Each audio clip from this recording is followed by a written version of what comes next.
Yeah, go ahead and call him. Hi.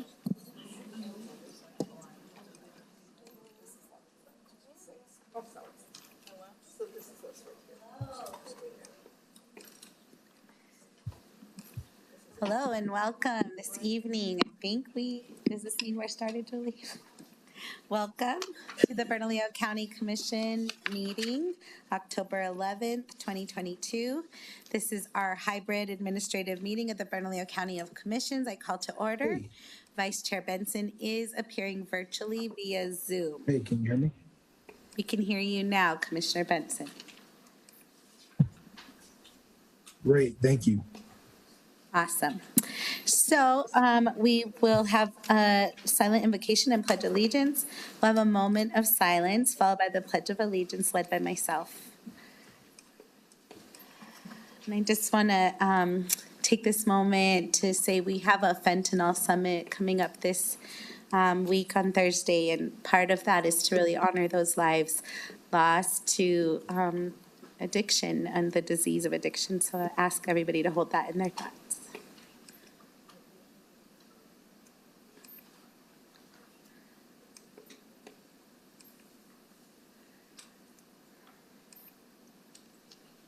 Thank you. I pledge of allegiance to the flag of the United States of America and to the republic for which it stands, one nation, under God, indivisible, with liberty and justice for all.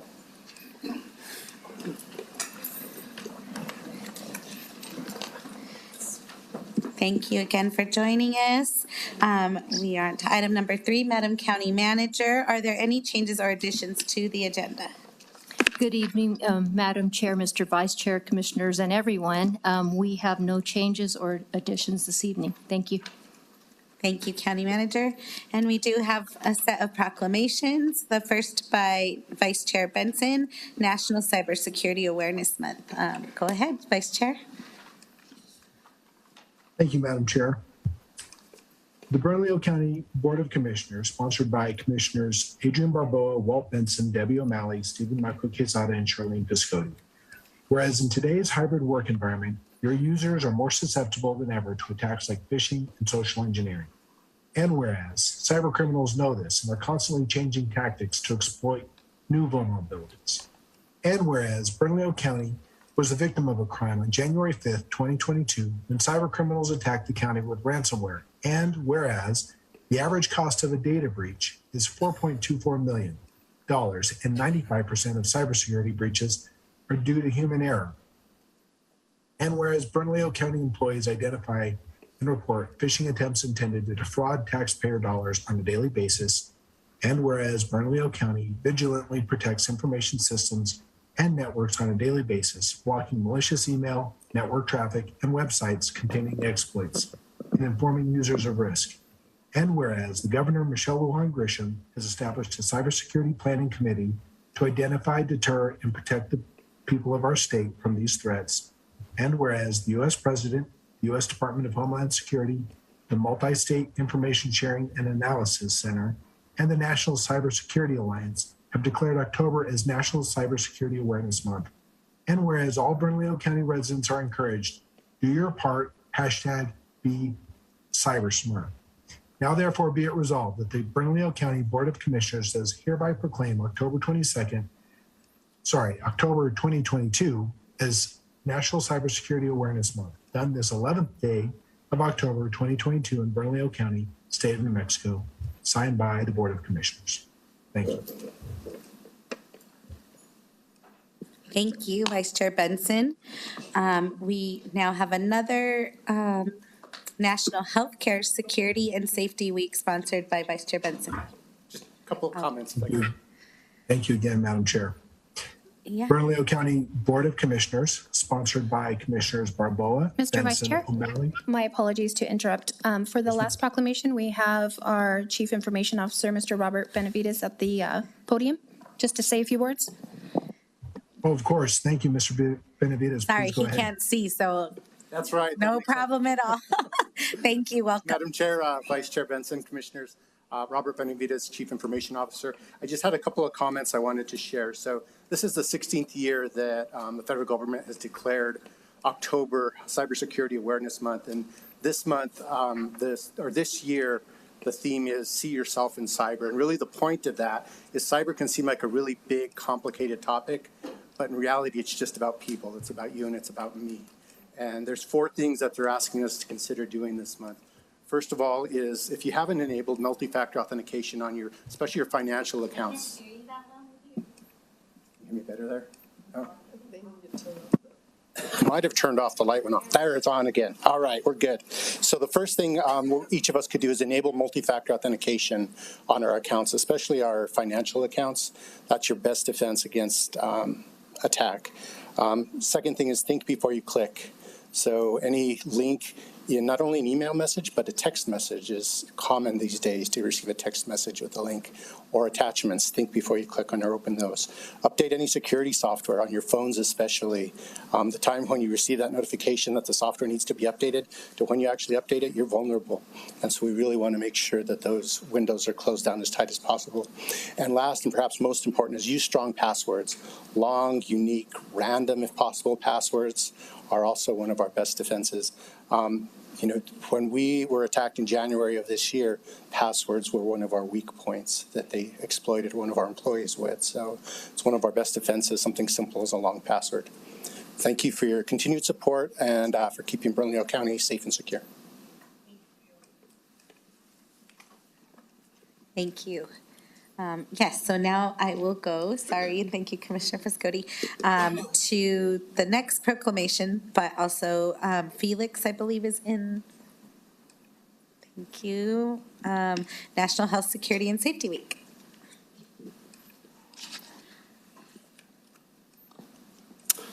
Thank you, Commissioner. Thank you, Commissioner Benson. My name is Felix Funes, and I'm the Executive Director of Security for UNM Hospital. I'm also a senior member of the International Association for Healthcare Safety and Security. I am the chapter chair for the New Mexico Roadrunner chapter. I'm honored and privileged to represent New Mexico healthcare security and safety professionals. And I've been in healthcare security practitioner now for 26 years. I can attest to that now more than ever, healthcare security and safety officers are vital to the success of patient care in New Mexico's healthcare environments and safety in our hospitals. Across the country, unfortunately, we're seeing an epidemic of violence against our healthcare givers, and crime in our hospitals is on the rise. Healthcare security officers are at the front line in ensuring our patients, visitors, and staff receive and deliver the best care. The county's recognition of this important work by proclaiming this week as Healthcare Safety and Security Week demonstrates support and is deeply appreciated. On behalf of New Mexico's healthcare safety and security professionals, I thank you for taking the time to recognize this noble profession. Thank you. Thank you so much, and thank you, Commissioner Benson, for bringing this. My son works in healthcare security, so thank you. Important. Yes, Commissioner Madam Chair. Piscotti. Oh. Yes, Vice Chair Benson. Madam Chair, thank you. Actually, there's a proclamation associated with this. Yes, go ahead and read it. And give a thank you to your son as well. My Thank wife works at Presbyterian Hospital in the heart group, so thank you for keeping all of our patients safe. The Bernalillo County Board of Commissioners, sponsored by Commissioners Barboa, Benson, O'Malley, Quezada, and Piscotti, whereas healthcare security and safety officers play an essential role in New Mexico's health profession, and whereas healthcare security and safety officers are tasked with protecting all those who work, visit, or receive treatment in a healthcare facility as the first responders to security and safety incidents. And whereas the professionalism of the healthcare and security and safety officers contribute to the diverse and evolving healthcare security needs of New Mexico's population. And whereas the demand for healthcare security and safety services is rising as a result of the increase in violence against healthcare professionals, expanding criminal acts in the healthcare setting, and the growth of the aging population utilizing healthcare facilities. Now therefore be it resolved that the Bernalillo County Board of Commissioners would like to bring awareness to Healthcare Security and Safety Week, October 9th through the 15th, 2022, and express appreciation to the International Association for Healthcare Security and Safety for making professional healthcare security and safety a crucial component in overall safety and quality of care in all healthcare settings. Done this 11th day of October 2022 in Bernalillo County, State of New Mexico, signed the Board of Commissioners. And also, one last thank you to Mr. Felix Funes. Appreciate your comments. Thank you so much. He says thank you. Thank you both for bringing this important proclamation. We have one more, Domestic Violence Awareness Month, Commissioner O'Malley. Thank you, Madam Chair. It's a proclamation recognizing Domestic Violence Month, and this is by all the Bernalillo County Board of Commissioners. Whereas domestic violence is a significant social problem and directly impacts individuals and systems in every community across New Mexico, the United States, and the world. And whereas in the state of New Mexico alone, 37.6% of women and 33% of men have experienced violence perpetrated by an intimate partner in their lifetimes. And whereas in the state of New Mexico, a child is present at 1 out of every 4 domestic violence incidents, and the majority of these children are under the age of 12. And whereas children who grow up in violent homes are believed to be abused and neglected at a higher rate than the national average, and these children's development and ability to function well in school can be negatively impacted throughout their lifetime.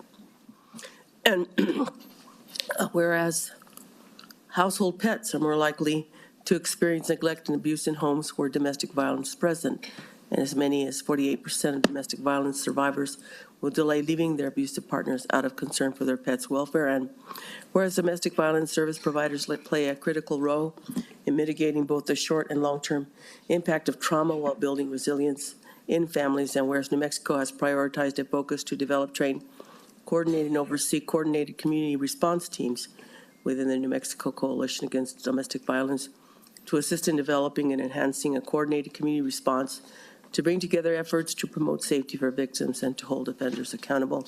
Whereas New Mexico's battered intervention programs work to continuously develop and improve their ability to work with those who cause harm, and whereas Domestic Violence Awareness Month provides an opportunity to reach victims and provide crucial information on how they can seek help and support, and whereas Domestic Violence Awareness Month provides an opportunity to show support and recognition for the organizations that provide critical advocacy and services to victims and survivors of domestic violence, including Enlace Comunitario, Domestic Violence Resource Center, and Safe House New Mexico. Now, therefore, be it resolved that the Bernalillo County Board of Commissioners acknowledges October as Domestic Violence Awareness Month and encourages all citizens to learn more about preventing domestic violence. Done this day, 11th of October 22 in Bernalillo County, State of New Mexico, Board of Commissioners Barboa, Benson, O'Malley, Quesada, and Piscotty.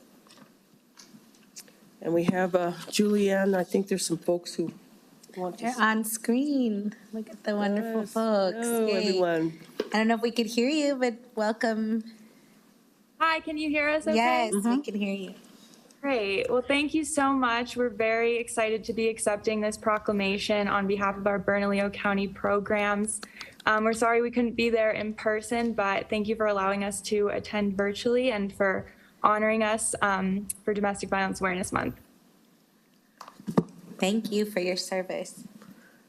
Thank you, Madam Chair. Did I have the time? I don't know if this thing's on or not. It's on. Okay. It's red. All righty. Thank you all very much. Have a good evening. Yes, thank you. Okay. Awesome. We will now move on to public comment. Julie-Ann, how many people do we have sign up to speak? And please call the first name. Madam Chair, we have 7 signed up this evening. And when I call your name, please make your way to the podium. You will have 2 minutes to speak. You will receive a 30-second notification when your time's about to wrap up. And we will start with Mr. John Veltri, followed by Don Schrader, followed by Jan Kokos.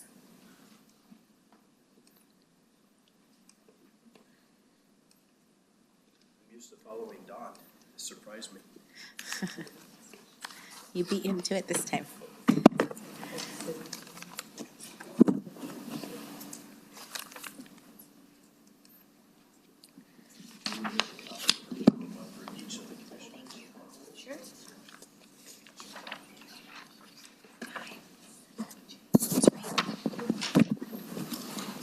Good evening. I'll wait till these are passed out.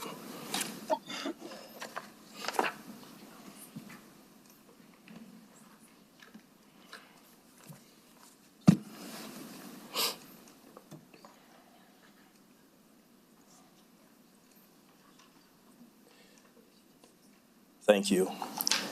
John Veltri, Placitas. I'd like my comments on the record, please. And as always, to solve a problem, we must first understand the process. This is the process I learned to follow. Once again, I'm the Election Integrity Patriot Team Lead for Sandoval County. I appreciate the opportunity once again to speak to each of you commissioners tonight for the third time with a little more information and what's going on, again, with the Election Integrity Team in partnership with the Sandoval County Commissioners. The very first time I attended, I gave you a 11-page slide that went nationwide and was broadcasted to millions around the world. And that document you have. The second I gave you a formal approved resolution that we partnered with our commissioners and successfully got moved forward and, sent up to Santa Fe. The third is the proposed ordinances.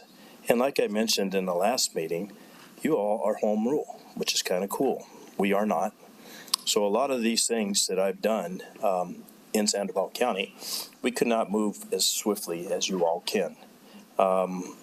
We would like to get home rule. Don't know if we can, but we're going to try because I think it would help us get things done a little bit quicker.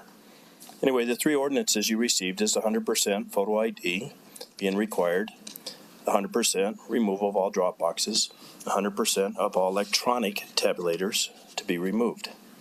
All I'm asking you to do is just review the stuff. I've given you all a copy of my business card because up till tonight, I really didn't have any way for you to reach me. But my phone number and my email is there, and I would welcome any calls or questions you have.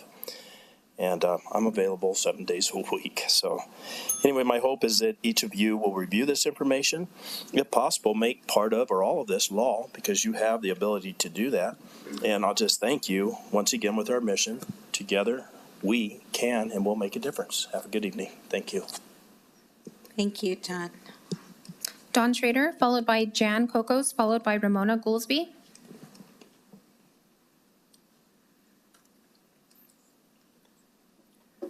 Only white men wrote and signed the original U.S. Constitution.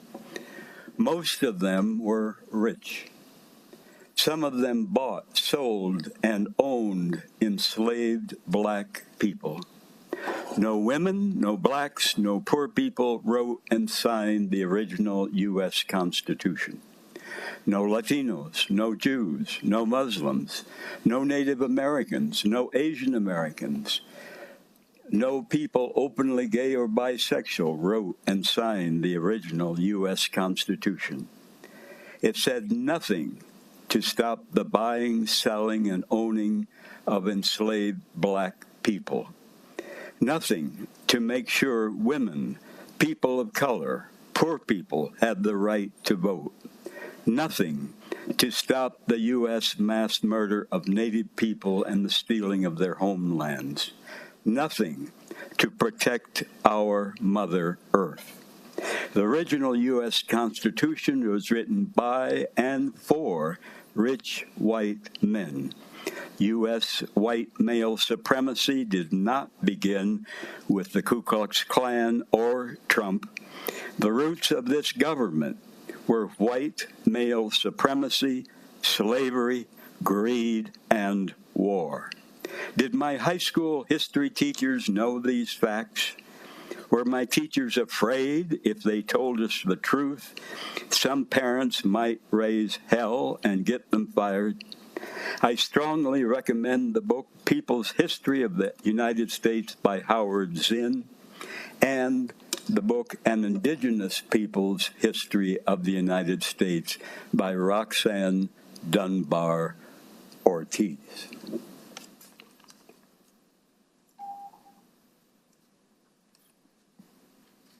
Jan Kokos, followed by Ramona Goolsby, followed by Janet Sayers. Thank you, Madam Chair. I noticed some people are not being heard as well, so I'm going to speak a little over here, if that's okay. Don't start yet. I did want to point out that Ms. O'Malley and Mr. Cazeda's seats are in the wrong place. But you're not tricking us, though. Okay. Yeah. I just thought I'd let you know that's a point of information. You are not Mr. Cazeda. You are not Ms. O'Malley. But that's what your sign says. So anyway, here I go. Thank you very much. Good evening, everyone. I have just distributed a copy of the expedited petition for writ of mandamus filed by Larry Marker, petitioner, candidate for Commissioner of Public Lands, versus Maggie Toulouse-Oliver, New Mexico's Secretary of State, filed in the New Mexico Supreme Court on September 22nd, 2022. You have that. Please enter this document into the record. This writ addresses a number of concerns by Mr. Marker pertaining to the New Mexico voting systems and asserts that the voting systems are not in compliance with New Mexico State Statute 1-9-7.4, which states, each voting system certified for use in the state shall be reviewed for recertification by the Secretary of State during the year following a presidential election. Mr. Marker states, quote, no published information shows a recertification of the voting systems subsequent to 2017. I do not know what action has been taken by the Secretary of State to date, so I am asking the Commission to provide the number of voting systems, in other words, machines, which have been or will be recertified prior to being placed into service at all Bernalillo County polling stations prior to the 2022 New Mexico general election. Also, I noted that of the 11 public comments expressed at the September 27th Commission meeting, 5 of the speakers stated their serious concerns on various aspects relative to election integrity. Could you please explain the procedures the Commission utilizes to address your constituents' concerns and how your progress is reported back to the public? And I am out of time, and I would really like to know how that process works. Thank you very much. Ramona Goolsby, followed by Janet Sayers, followed by Carlos Benavides.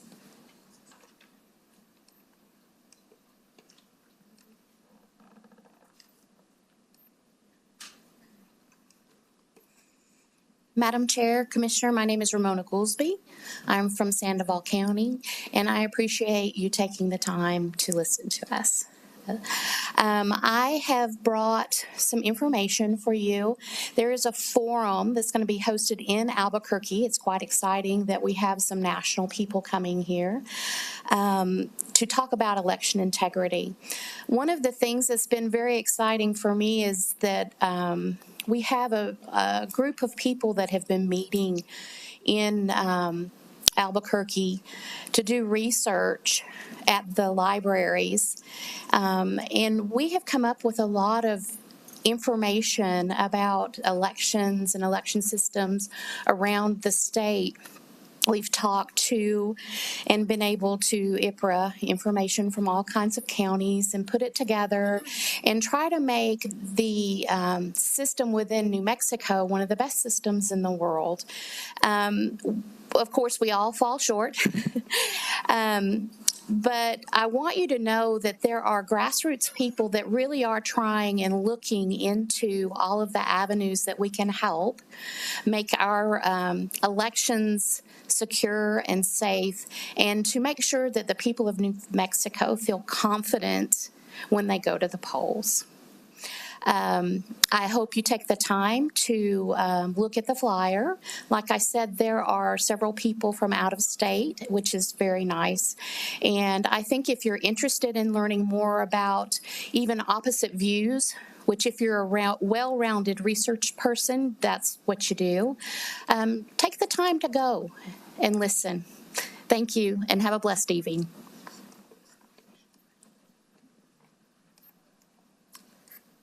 Yes, good afternoon, Madam Chair, members of the Commission, and esteemed staff. Actually, I'm here to speak on an item that's going to be a little bit later on the agenda, and I think I misunderstood the sign-up process.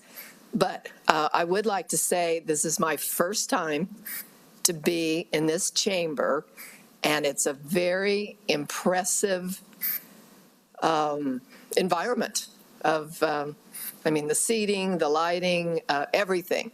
So congratulations to the architect and whoever designed this, and I look forward to other opportunities to be here. Thank you. Thank you. And so you'll be speaking at a later time. Thank you, Janet. No problem. Carlos Benavides, followed by Tad Naminsky, followed by Kimberly Apodaca.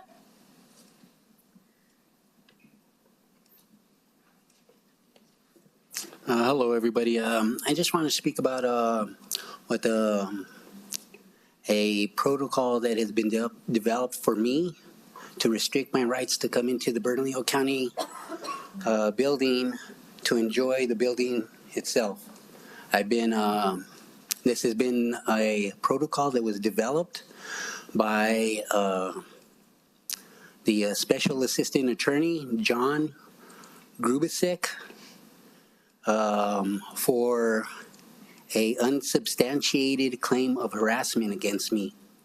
They're saying that I've harassed an employee just because I'm enjoying my right to film, to record the public employees in their capacity. And we have the right to film anything we can see in public. And I've been given these rules that tell me that I have to make an appointment to come into the building, tell them where I'm going, what I'm doing, giving me a time limit of 20 minutes to do my business. And this is all just for me, not for anybody else. I'm the only one that has to make an appointment to come into this place, to enjoy the building as a taxpayer. And according to Article 7 of the Bernalillo County Charter, the taxpayer is the person in charge, the one in authority here. We're the ones that pay the bills over here. And I was even denied coming in to get water. They want to deny me to come into the bathroom if I don't have an appointment. What kind of thing is that? But it's discriminating.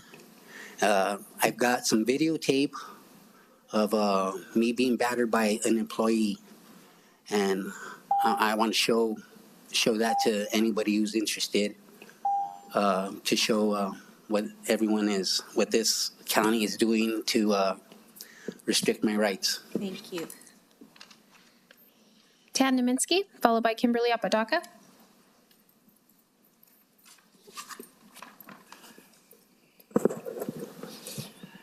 Thank you. My name is Tad Naminsky.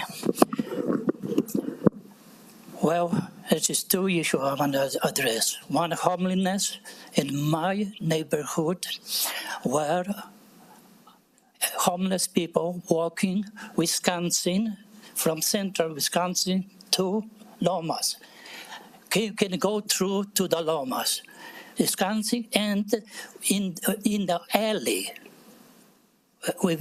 between businesses and residential.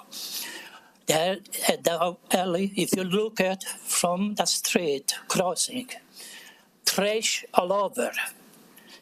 And of course, they looting everything. They jump at 8 foot, my 8 foot fence yesterday, commercial, with barbed wire yesterday.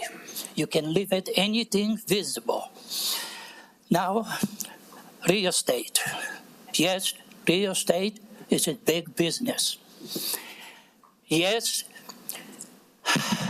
county commissioners doing business with selling and buying. Well, here is Debbie O'Malley. Seems she has with Brown Properties interest with Isaac Benton. I know what Isaac Benton doing. Yes, make sure they together, this property end up with right developer. And that's not it. Isn't there a profit? That's, I already dealing with the agency. So now, at Debbie O'Malley also purchased for for $2 million down. Can I finish? I'm sorry, your time, and we have a full agenda, but we do. That's all right. accept Next time emails. I'll get to read it. Thank you.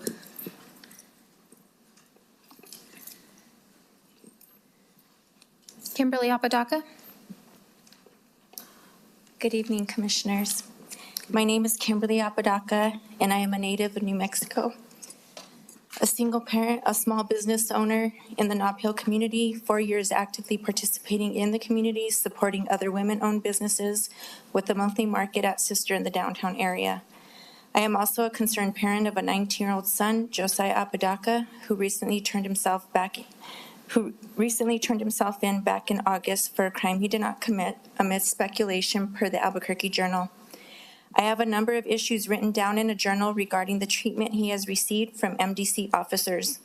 One including an officer telling an inmate that my son was in there for snitching on someone over an ounce of meth. The inmate then proceeded to confront my son about being a snitch and telling him, "You know what happens to snitches in here?" My son's charges have nothing to do with drugs. This officer's intentions were to bring harm to my son, which goes against PREA.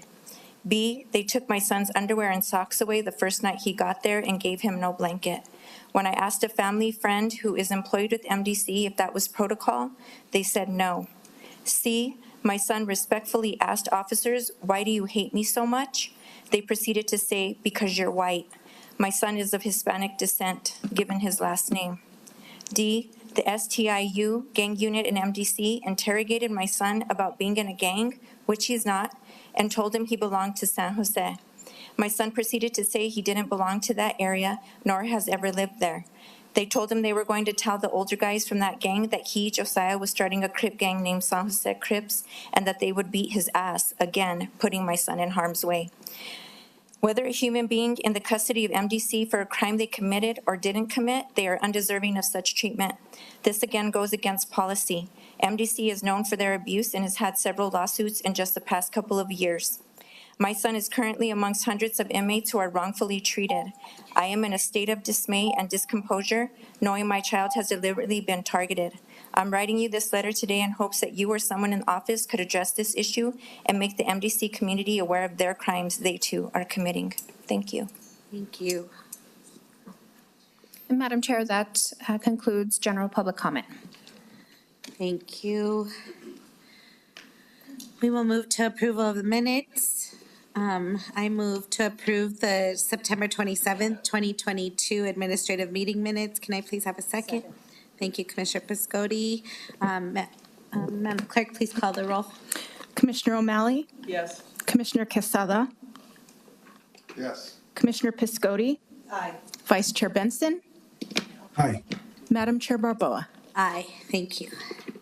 Have a do pass. Approval of consent. The consent agenda has been published and made available to the public. Therefore, I move to approve the consent agenda. Can I have a second? Second. Thank you, Commissioner O'Malley. All those in favor, or Madam Clerk, please call the roll. Commissioner O'Malley? Yes. Commissioner Quesada? Aye. Commissioner Piscotti? Aye. Vice Chair Benson? Aye. Madam Chair Barboa? Aye. Thank you. Moving on to item number 8. Adoption of ordinance amendment to county code. Madam Clerk, please issue ordinance numbers for items 8A and B. Thank you, Madam Chair. For item 8A, ordinance 2022-27, and item 8B is ordinance 2022-28. Thank you. And I'm excited to be presenting the first item A, the Bernalillo County Housing Discrimination Order. We will now proceed with the public hearing. Julianne, please call the first speaker. Okay, Madam Chair, we have a combination of in-person and Zoom speakers. So we will start with Mr., let's see, we'll do in-person first. Ms. Rachel Biggs, followed by Carlene Anderson, followed by Evelyn Kuhn.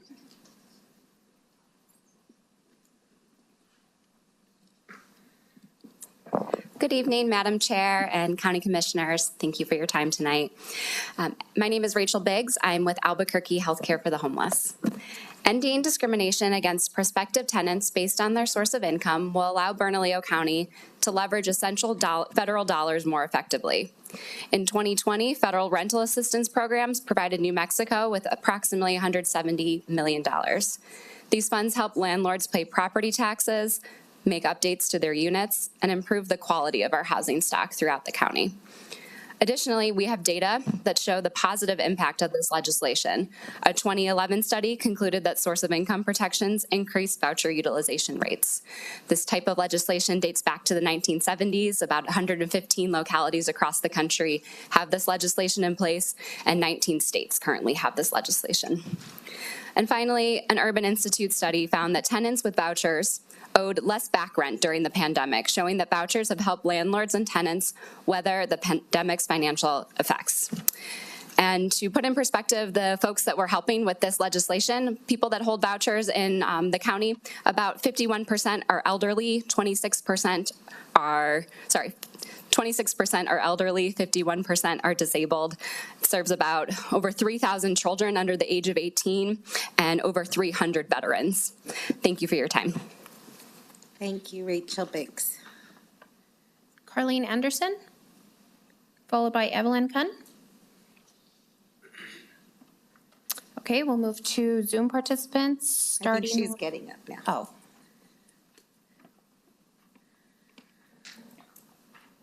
Thank you.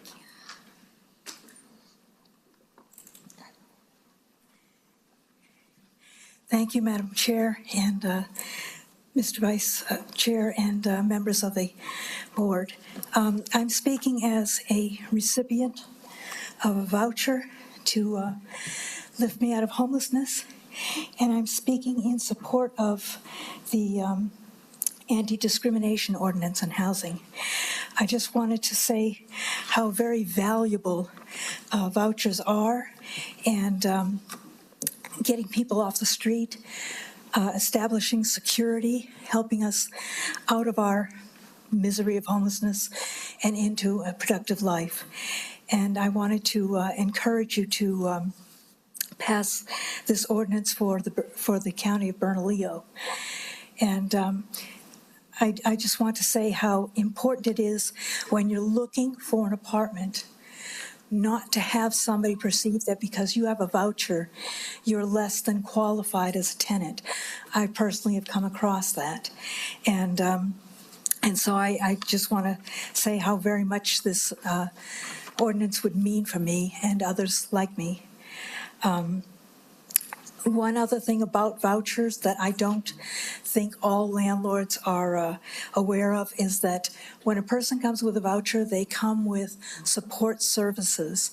They come with somebody who can mediate between the tenant and the landlord if there's a problem. They come with somebody who's overlooking the tenant and helping them meet the requirements of the landlord's rules, the voucher's rules, and keeping the place clean, safe, and so all in all, I think the voucher program lifts up both tenants and landlords, and I appreciate your support for this, your vote and your support for this ordinance. Thanks. Thank you for coming and sharing your personal story.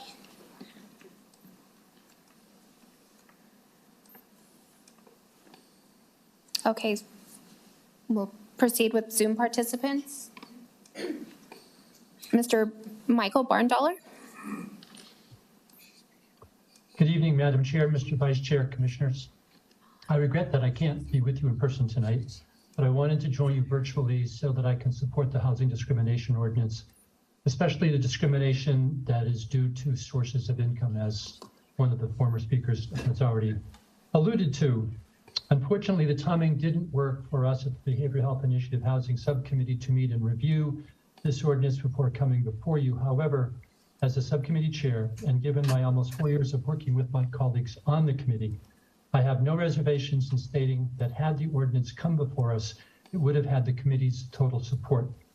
As you know, one of the Behavioral Health Initiative's most successful programs is the Community Connection Supportive Housing Program, for which the Commission has been very supportive, and we thank you.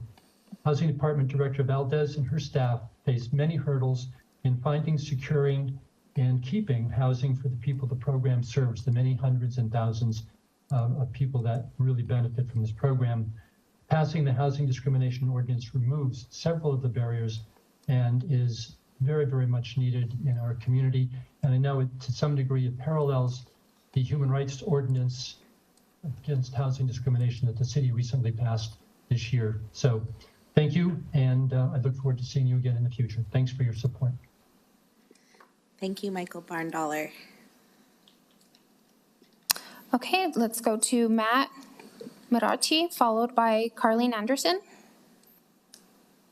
Thank you. Good evening, Madam Chair and County Commissioners. My name is Matt Mararki, and I'm the Director of Advancement for Enlace Comunitario, a 22-year-old nonprofit social justice organization headquartered in Bernalillo County that provides culturally specific services to domestic violence survivors in the Latinx immigrant community in central New Mexico. We express our strong support, along with others preceding me, for the adoption of the housing discrimination ordinance to the Bernalillo County Code to prohibit housing discrimination based on source of income. As part of our direct services to hyper-marginalized DV survivors, Enlace provides housing assistance to survivors who are fleeing or attempting to flee their abuser. Our housing assistance includes providing up to 2 years of grant-funded supplemental or total rental assistance on behalf of our clients to partnering landlords and property management agencies. Those landlords who participate in our housing assistance program have expressed that they appreciate knowing that they are helping and need community members and neighbors, while also recognizing that they are guaranteed rent for the duration of our housing assistance program, after which the survivor may elect to take over the lease. Enlace encourages equitable housing provisions like this ordinance to help ensure our neighbors, including domestic violence survivors, have access to safe housing. And we also appreciate the earlier acknowledgement for DV Awareness Month. So thank you all so much. Next, we have Chuck Sheldon, followed by Alan Lisek, followed by Aaron Moore.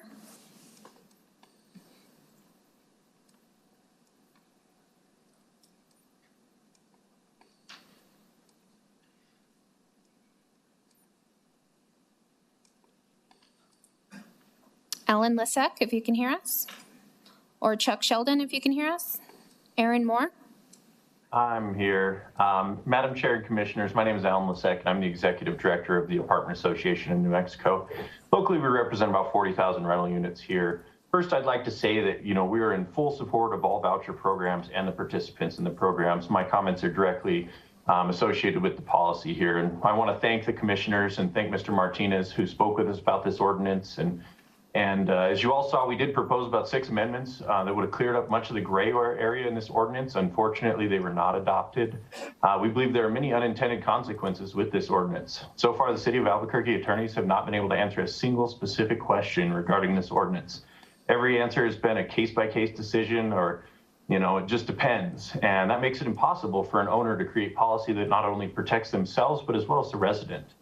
Most of the conversation on this bill has been around Section 8 vouchers, but this is not limited to just Section 8 vouchers. This bill includes any form, I'm quoting, any form of housing assistance or credit, and then it goes on to say it's discriminatory not to comply with, and I quote again, the requirements of any program providing the source of income. That being said, there's absolutely no limits on the types of programs or requirements that can be placed upon an owner.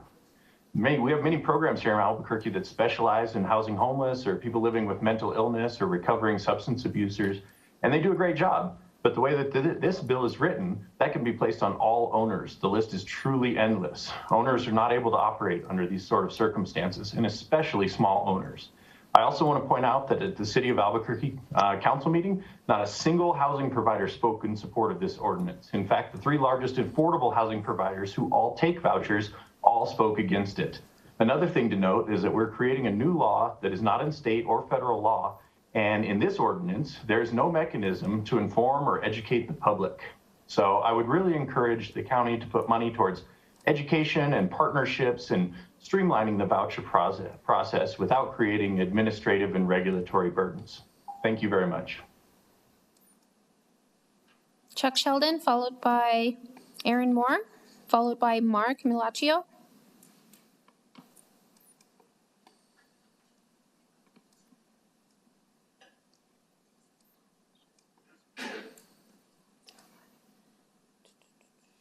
Chuck Sheldon, if you can hear us. Okay, we can move on to Aaron Moore, if you can hear us. If you can unmute yourself. Sure. Looks like Chuck just unmuted. Shall I let him go first? Okay, thank you. This is Chuck Sheldon. Can you hear me now? Yes. Outstanding. Thank you, commissioners. You know, I wish to speak. I think Ellen Select said many things. We have over 500 vouchers that we provide housing for in Albuquerque. And one of the things that this bill does not read to is that the requirement for assistance for many of the voucher holders to have. And when that assistance is not provided, the landowner is in jeopardy. I'm going to give you a quick story. Section 8 Bernalillo housing helps many people. They were helping a client. We moved him into one of our properties. There was no assistance for this person.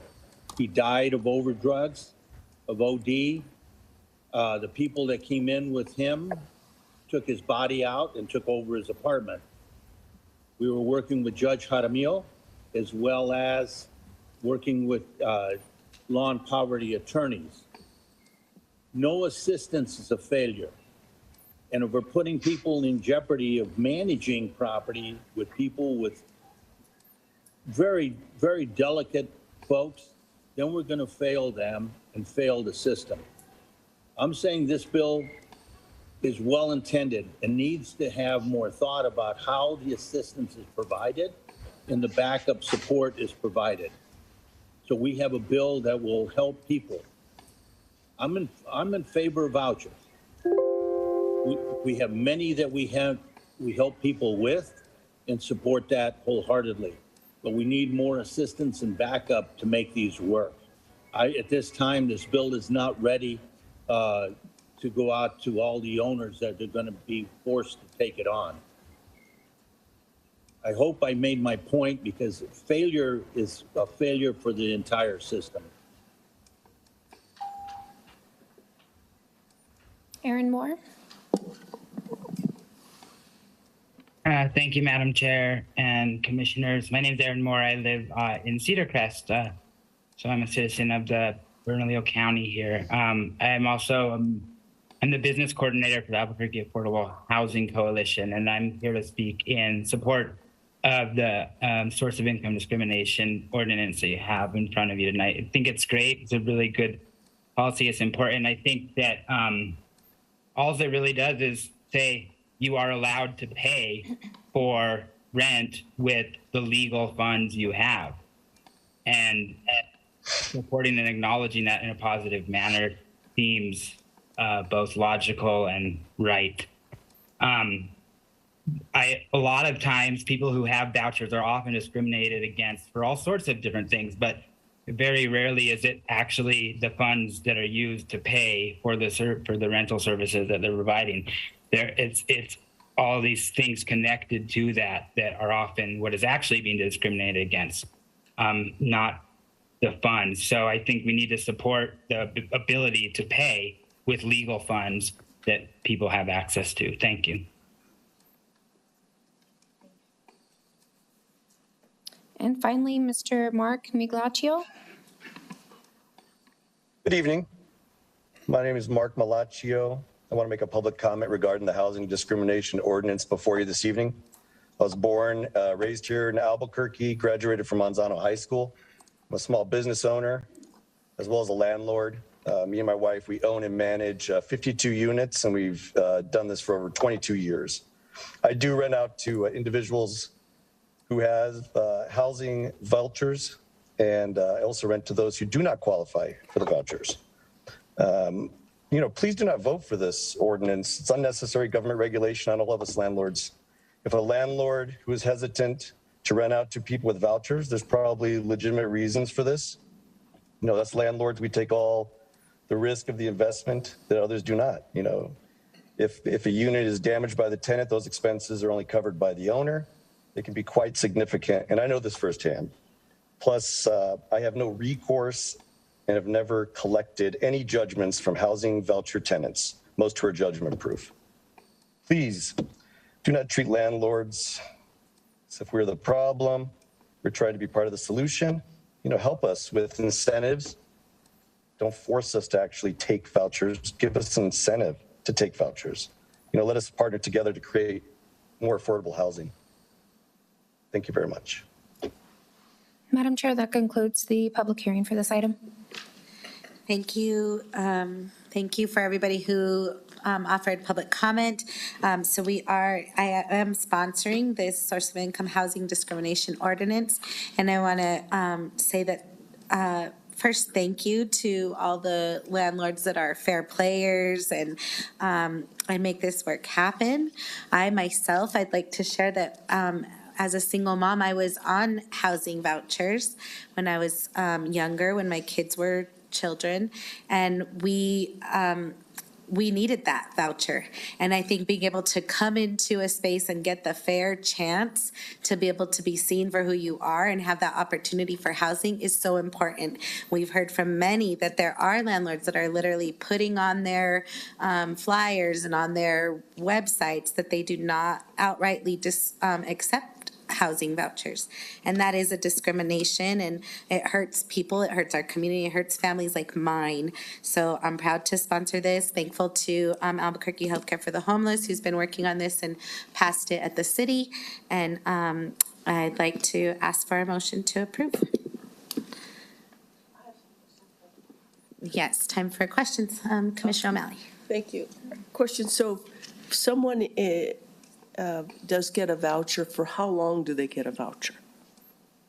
So as I understand it, we do have some folks in both our lawyers and our folks but as I understand it, right, there's different programs. People can get a voucher for a short period of time. I met with Betty Valdez, our housing authority, and people, mostly HUD has 1-year vouchers, but there are a range of housing assistant vouchers that people can get for different periods of time.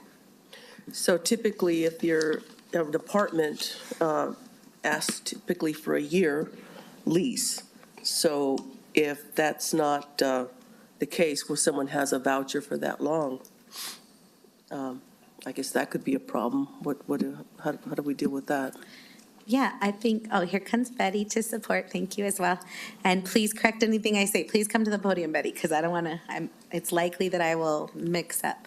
But, right, in the ordinance, it says that the only exception it gives is to say that people are required to, they would base their income off of the income needed to qualify based on the amount that they would then not be covered by the voucher. So, for example, if somebody is renting an apartment for $800 a month and the voucher covers $600 that they qualify for, that the only thing that they would have to be, that their income would have to qualify for is that $200 a month. So it's based right. I understand that, but I'm just asking if you don't have, typically if it's a year and someone has a voucher for, 4 or 5 months, how does that work? Well, then it could be based on the year, but I'll let Betty. Chair Barbour, Commissioner. Okay. Maybe it is a year. O'Malley, for Section 8 housing, we sign a 1-year lease and then it goes month to month. And they are eligible for that program as long as they are eligible. So until they receive income where they do not qualify or they violate a program rule, they can be on it forever.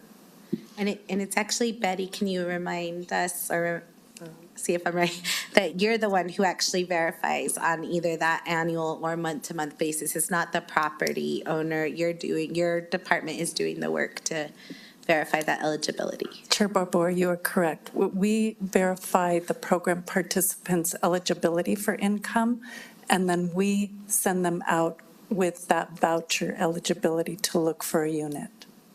Well, I just wanted to understand this. So someone wants an apartment, and I don't understand the whole thing, is like the balance is what they're required to pay because they have a voucher.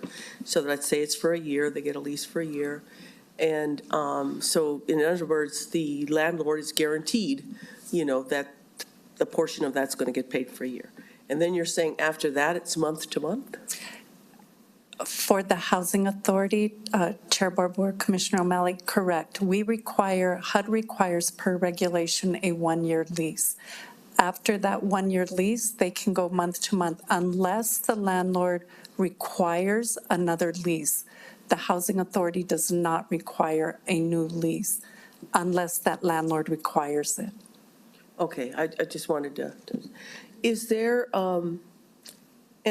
and this could happen with folks who don't have vouchers where they could, of course, damage an apartment and anyone, you take a risk as a landlord when you do that in terms of the condition of an apartment when someone leaves.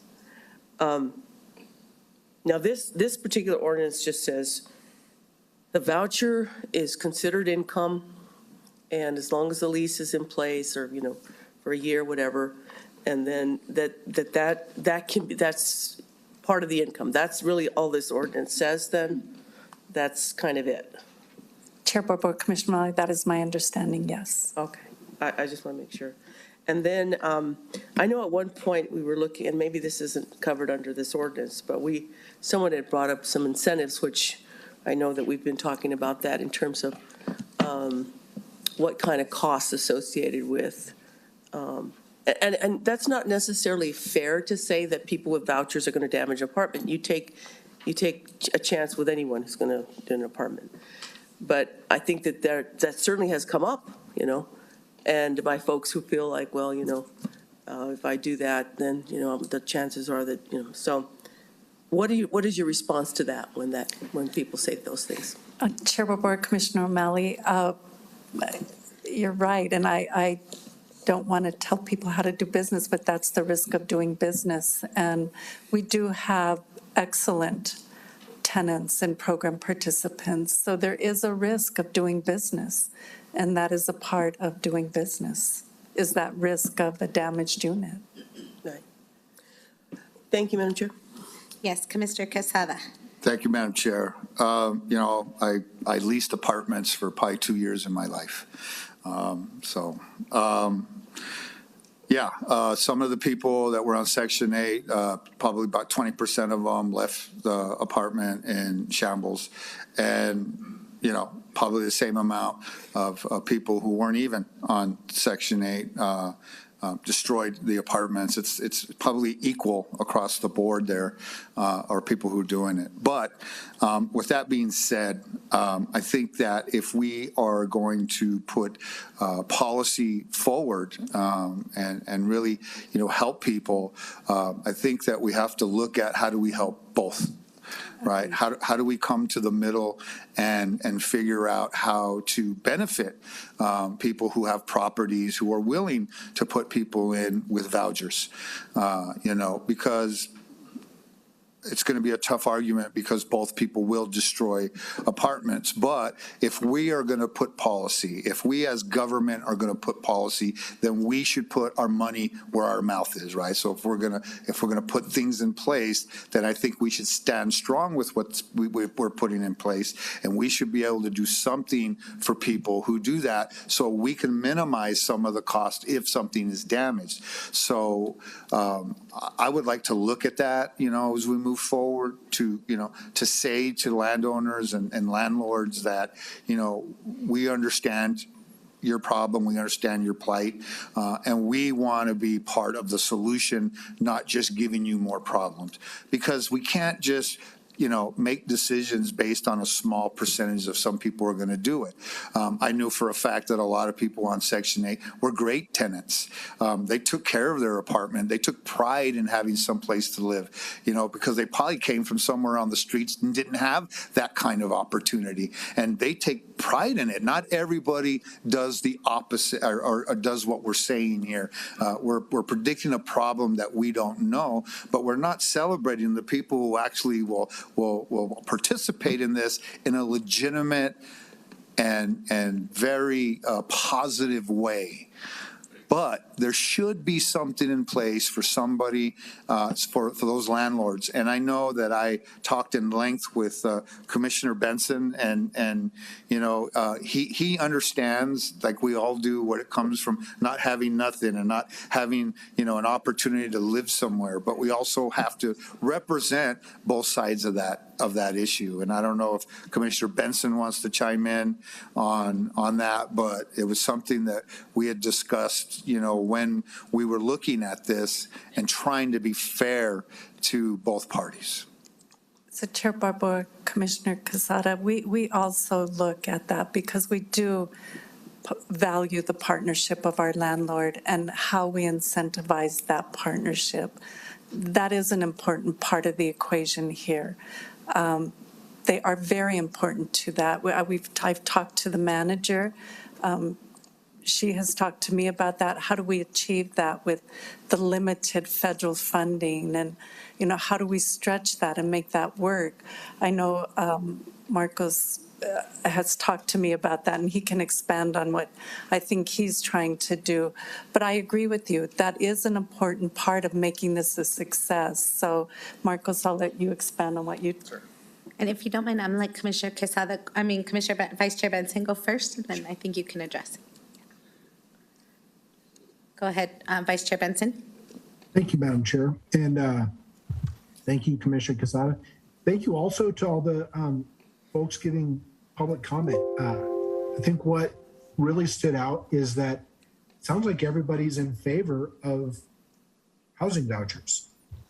That's what I heard. I heard on both sides of the position, both sides sound to be in favor of it. It's just, how is that implemented? And that's kind of how I feel about this. I love the title of this ordinance, wage discrimination or rent discrimination. I don't think we should be discriminating against somebody's money.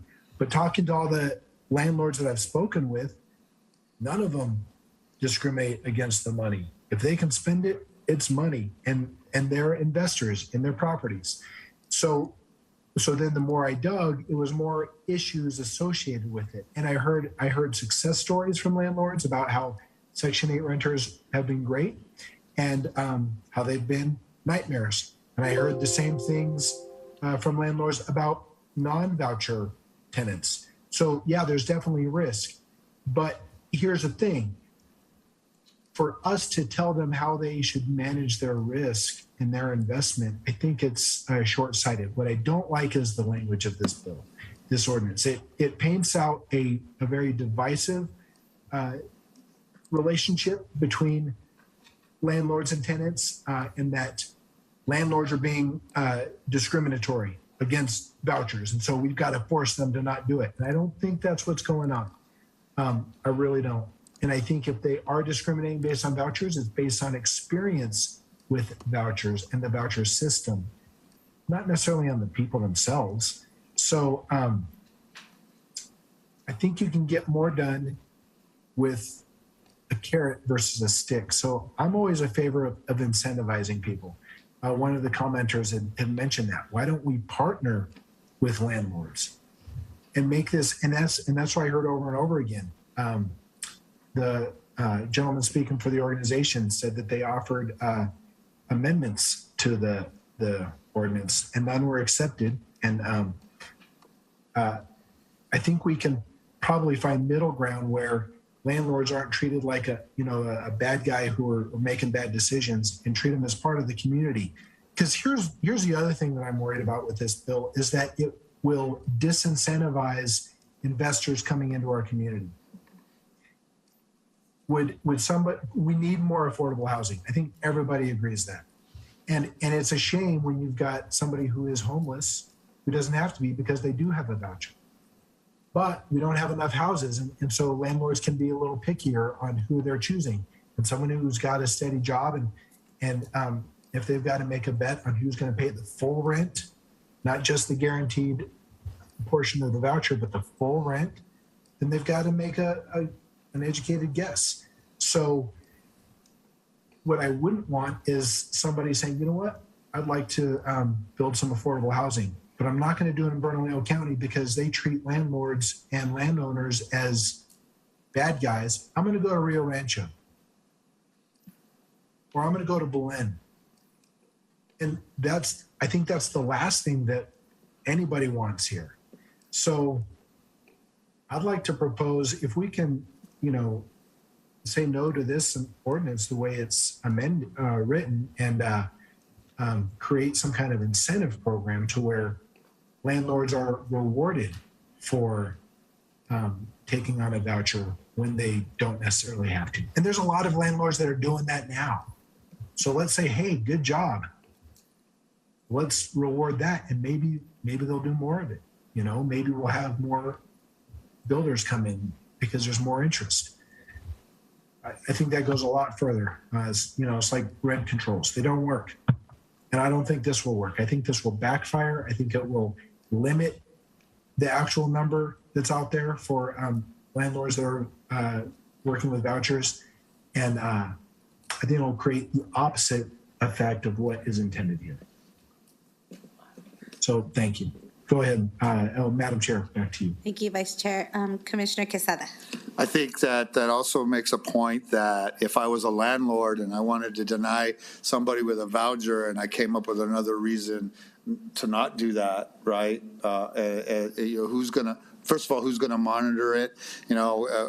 We always have time. We always put policy forward, but yet we don't have the staff to check, if this is really happening or not. And so for me, I think the point across an amendment to really bringing in some kind of language in it to incentivize apartment owners to get into the program makes that program even stronger, because we could come up with a million excuses not to rent to somebody. I had a friend who was a military veteran, who served this country, came back, made some mistakes.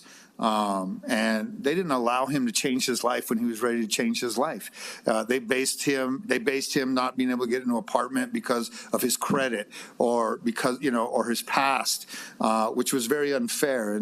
And it was very fortunate that I have friends who own apartment complexes that were doing low-income housing, and I convinced them to let my friend live there because he had money coming in, and it wasn't a voucher program. It was from his disability as a military who served this country, and that money, they knew it was always going to be coming in. It wasn't a voucher that's going to last a year, or some of them you say last forever, right? And so that's the same deal that he got. Well, we got him into an apartment.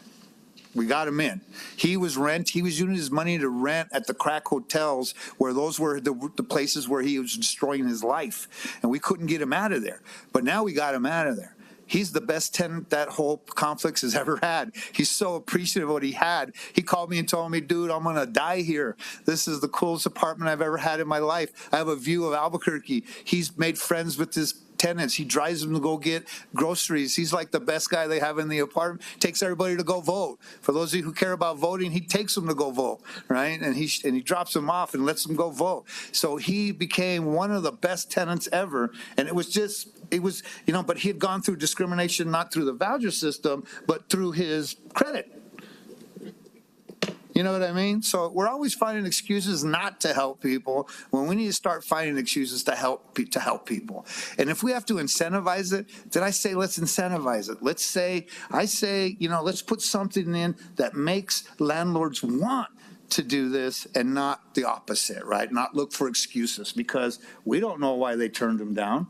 Who's going to monitor that? How are you going to say, well, we turned him down because he had a voucher, but we also could turn him down because they have bad credit. We could turn him down, for whatever reason. The guy could come in with tats and everything, and they discriminate against that, and they'll just say, hey, it had nothing to do with the voucher. You know what I mean? And we got to prove that.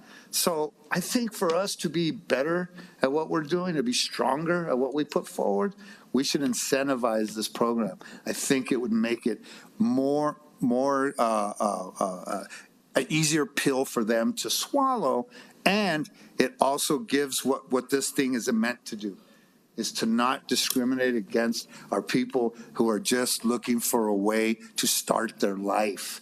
That's what we're supposed to do. But how do we get it there, right? And sometimes, again, we got to put our money where our mouth is. Thank you, Madam Chair. Commissioner O'Malley. Thank you, Madam Chair. Well, I have to disagree with the comment by Commissioner Benson that this is a disincentive for people to build apartments here. This is a hot market.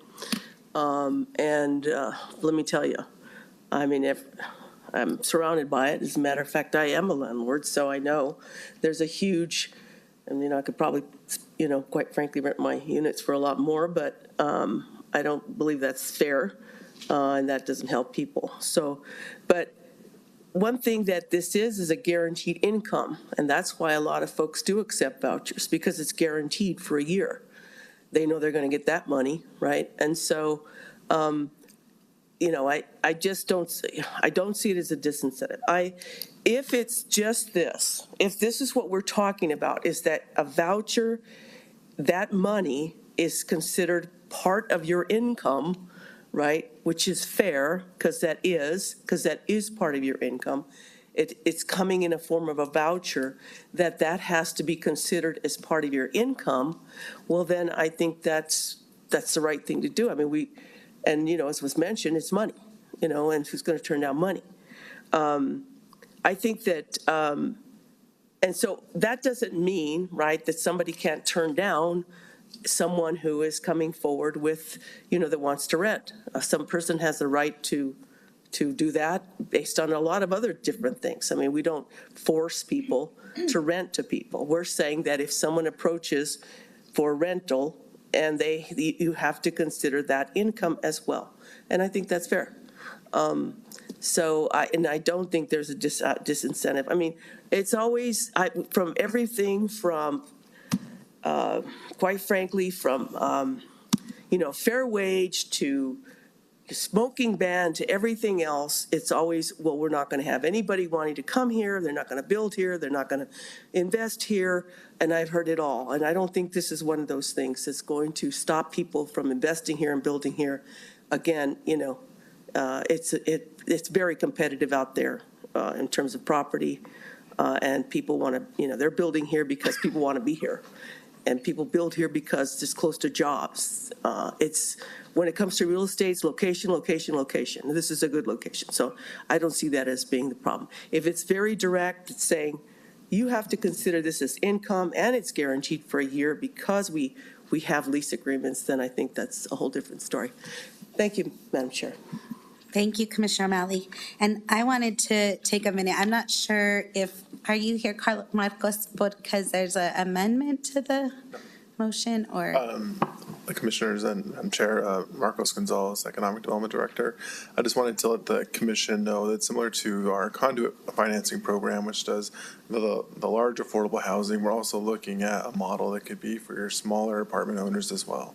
So we're working with our bond council right now to see how that could be structured as an incentive for folks that do rent to vouchers. So please know we'll bring that back to the Commission. Once we have that fleshed out, we'll work with the county attorney as well. So know that there is some work on how the county can provide some incentives. Thank you so much. And Commissioner Benson did, when we talked about this bill, he said that if I would be interested, I'd definitely be interested in incentives. Director Betty Valdez, we'd also talked about, so please include her in those conversations. I'd like to be pulled in. If there's whatever way we can get the doors open to people so that they can be housed, yes, I'm there for it. And I just want to make sure that I'm super clear, right, that this ordinance does not force. I dislike when we use extreme language that is inaccurate. And so this ordinance doesn't force anybody to do anything. To Commissioner Quesada's point exactly, there are multiple ways and reasons that landlords decide not to rent to somebody. And so proving discrimination. This is making a statement that we see it, we're honored. I think what is also missing, and if you could hear, I'm a little flustered because I've said in this chamber many times that I've lived in my same house my whole entire life outside of 7 years, and 4 of those years was on Section 8 vouchers, right? But the other 3, when I had, I never, not once, got my deposit back, even though I had my sisters and my whole family there cleaning my whole entire apartment before I got out. My son, who's 26 and married to his wife, he's a health care security officer, and his wife works at Golden Pride. They have no kids. They're just trying to make it with their 2 incomes. They had property in my district. For 6 months, they went without a heater for one of the largest property owners. And I'm not going to name them here, even though I'm very tempted to, but they had 6 months they went out after a heater. Nobody would respond to them. They had to go through the process themselves because they made just over the amount to be able to qualify for New Mexico legal aid to help them. They had to find and research and, like lawyers, investigate just to get heating in their apartments. So while we can talk about all the ways that we need to support landowners, we also, my district, and specifically Southeast Albuquerque, is the most dense district in the whole entire state. So the ownership of property and landowner is in the Southeast Albuquerque. And so some of these property owners that own properties across the whole entire county, guess who they rent vouchers to? The folks in my district, right? And probably south of Central. There are voucher programs. I would love to see that. I'd invite them to share that with me. Because in my district, I know that that is where the majority, and I would love to hear that from Betty too. Where are housing vouchers getting placed? And it's in Southeast Albuquerque, right? And that in itself is discriminatory. So saying that we're making a statement, we're on watch, and no, this doesn't force any. Believe me, if I thought it could force, I would be going for it. But I'm also in for anything that will help get people housed. So yes, this doesn't force anything, and we have to look out for our tenants as well. So thank you. And is there any other comment? Madam Chair, it appears that Vice Chair Benson has his hand up. Oh, okay, thank you, Vice Chair Benson. Thank you, Madam Chair. I just wanted to just repeat my position earlier. Commissioner O'Malley, I appreciate you are an investor, and you know that I'm a landlord as well. And I'm definitely in favor of vouchers, but I would not say this is a competitive market. We don't have businesses just knocking on the door trying to come. We don't have home builders trying to build affordable housing. We don't have home builders building enough housing for just the population in general. I know home builders who have built in other markets, and I've had arguments with them asking them to stay in Albuquerque because it's a difficult environment to do business in. So if we can encourage this, great. If we can encourage businesses to come, to bring good jobs, great, let's do it. But Sandia Labs, yeah, they're the biggest employer and they pay great wages. And how many people in this audience work at Sandia Labs? Not many. We need businesses that aren't just government. We need jobs that aren't just government. And if we can improve the economic environment, then the water level will rise for everybody, and that will include additional affordable housing. So, and Commissioner Barboa, just to reiterate, I am a fan of the voucher system, and I know there's wonderful success stories, and you're one of them. Thank you for sharing that. And I think we should continue it. I just think there's a way to partner with landlords, and there's bad landlords out there too. I mean, they're famous throughout history. But there's also bad tenants. We're not creating an ordinance to, stop tenants from destroying properties, right? So if we can work with the, real estate community, I think we'll get further. I think we'll have more buy-in from more parties, and I think it'll have a more positive impact. That's all. Thank you. Thank you, Vice Chair Benson. Commissioner Quesada. So I'm just going to say that I'm supportive of making a statement. I'm in support of making a statement. I think really from sitting on the Albuquerque Public School Board of Education, I'm going to disagree with Commissioner Benson and say APS is probably the largest employee in definitely in Bernalillo County, and those teachers are having to work 2 jobs just to make ends meet. We don't pay teachers, so you're looking at a workforce that is on the cusp of poverty. And there's a lot of them. And so I think you make some valid points, but I think that if this is just sending a message, but I still want to look at how do we incentivize it and how do we make it something that we're doing different here in Bernalillo County than anybody else is doing, I want to support that also. But I'm definitely down to making a statement saying, look, if we're tired of seeing people out there on the street with nowhere to live, then we have to change that. And they turn to us to change that. We get emails saying, "What are you doing?" And I think making a statement is something that we're doing. But I'm also saying that if we incentivize, landlords to do that, then we're making another statement saying that we support you and we want to change what's happening here in our community. So I just wanted to say that, we experience both sides with employees and employers here in New Mexico, especially in Bernalillo County. Thank you, Madam Chair. Thank you, Commissioner. Yes, Commissioner Piscotti. Thank you. I understand both sides of it, and I'm actually a little bit confused. I know that we had talked about doing some amendments in this ordinance and giving some incentives to landlords. I had spoken with Alan Lisek, and I had heard about those amendments, and then I guess they weren't put in, and then I didn't hear back from Alan Lisek, and then he shows up to make public comment, and I'm like, wait, I thought this was all settled out. So I guess where I'm standing on this is that I think that, from what I read, it is a good way for people to use housing vouchers. And I think we also really do have to work on incentives for landlords and making this a landlord-friendly county. And so, the other thing that I know about ordinances is that they can be amended later on. And so if this really turns out to be a disaster, then, we can amend it. But in the meantime, we should really look at more incentives for landlords because, I think that there are not enough affordable housing apartments, and I think that when landlords get tired of problems with renting out apartments, they turn them into vacation rentals like Airbnbs or some other mechanism that takes those affordable housing apartments out of the market.